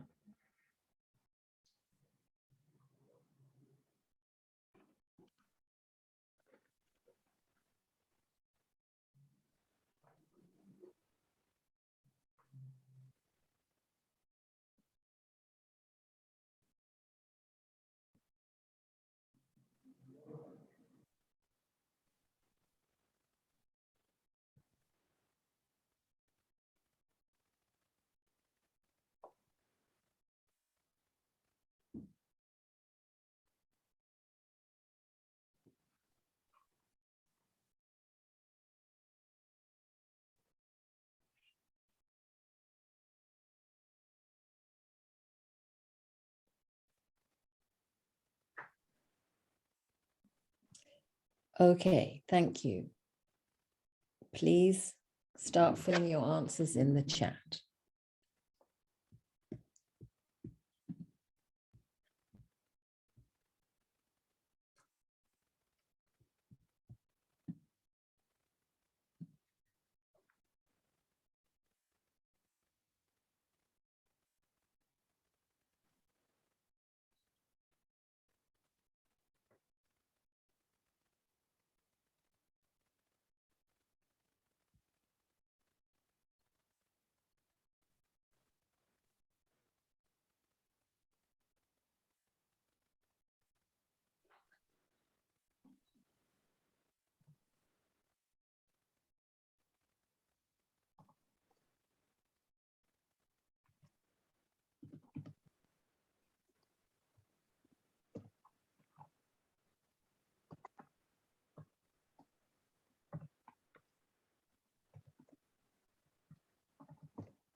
Thank you all for sharing those thoughts. If there's anybody who still hasn't put in a thought, please do so as we complete our final activity. But just before we do that, I'd like to remind you of the Saving Brains website. The webinar recording will be uploaded onto that. It's been a long one. So we'll probably break it down, but I think there's been so many rich ideas that have been shared today, and I would really, really like to thank the enormous amount of effort that Mobile Creches and the Grenada team have put in to putting this together for us all. It's been really very stimulating, very insightful, and thanks to Jane and Becky for sharing your time and your thoughts with us too. It's really added a wonderful dimension. I thank Jim for framing this for us. And I would really like to thank you all for giving up this time and to put out an invitation that if you have narratives or stories around the work that you're doing, if you have videos that are as insightful and as stimulating as the one that we saw today, please share them with us, because we can share them with each other. In the chat today, we've seen a lot of knowledge about different methods and different approaches. I will take this down from the chat and make sure that that is shared with people. And this has been an opportunity to meet each other. So I saw in the chat asking for connections. We can always connect you up with other people that you've heard speak today if you want to hear more about their work or about ideas or resources that each other has.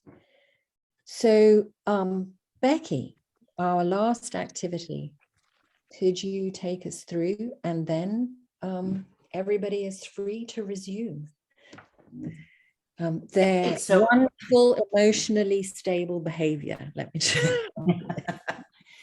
So everyone loves a good story, and this activity is called a story hand that you can give to children, you can give to coworkers, you can give to yourself. And this time we're going to give it to ourselves. So you're going to take your non-dominant hand is going to be this, where you're going to tell the story, and you're going to use your dominant hand. So take your hand, if you can see mine, and you're going to rub your little pinky finger. And as you rub and massage your own hand, you're going to say to yourself, this finger is going to represent something you enjoy doing. So just sit for a moment and rub and say, I enjoy, to yourself, I enjoy this.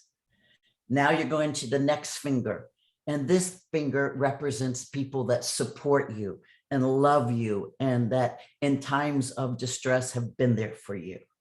Go to the next finger. This next finger represents the talents and the gifts that you so generously offer to one another every day as you wake up and go to work. And just recall them for yourself. And then this finger is the gratitude you have to be able to do what you do, and to be in this world at this very special time to make a lot of difference. Now take your thumb. Now this is about what you're worried about. So this, you're going to tuck this in. So we're worried that maybe we're not doing enough. Maybe we don't know what we're doing. Maybe the world is just too hard now. Whatever worry, I'm so concerned about the children. I'm concerned about Ukraine. Whatever your worry is, put it right here.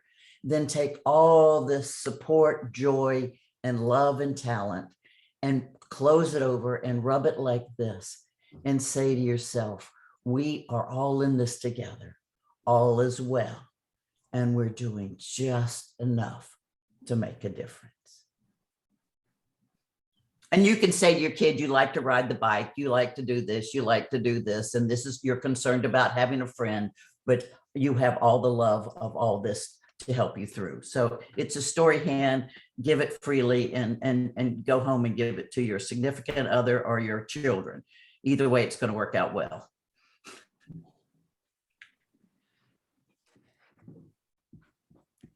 That's a beautiful way to end, on a positive note. We have positive comments in there about how we are making a change, and to remember that ourselves, and to thank you all again very much. And we will end slightly early. And for that, we have to thank the well-prepared speakers who stuck to time. Thank you so much.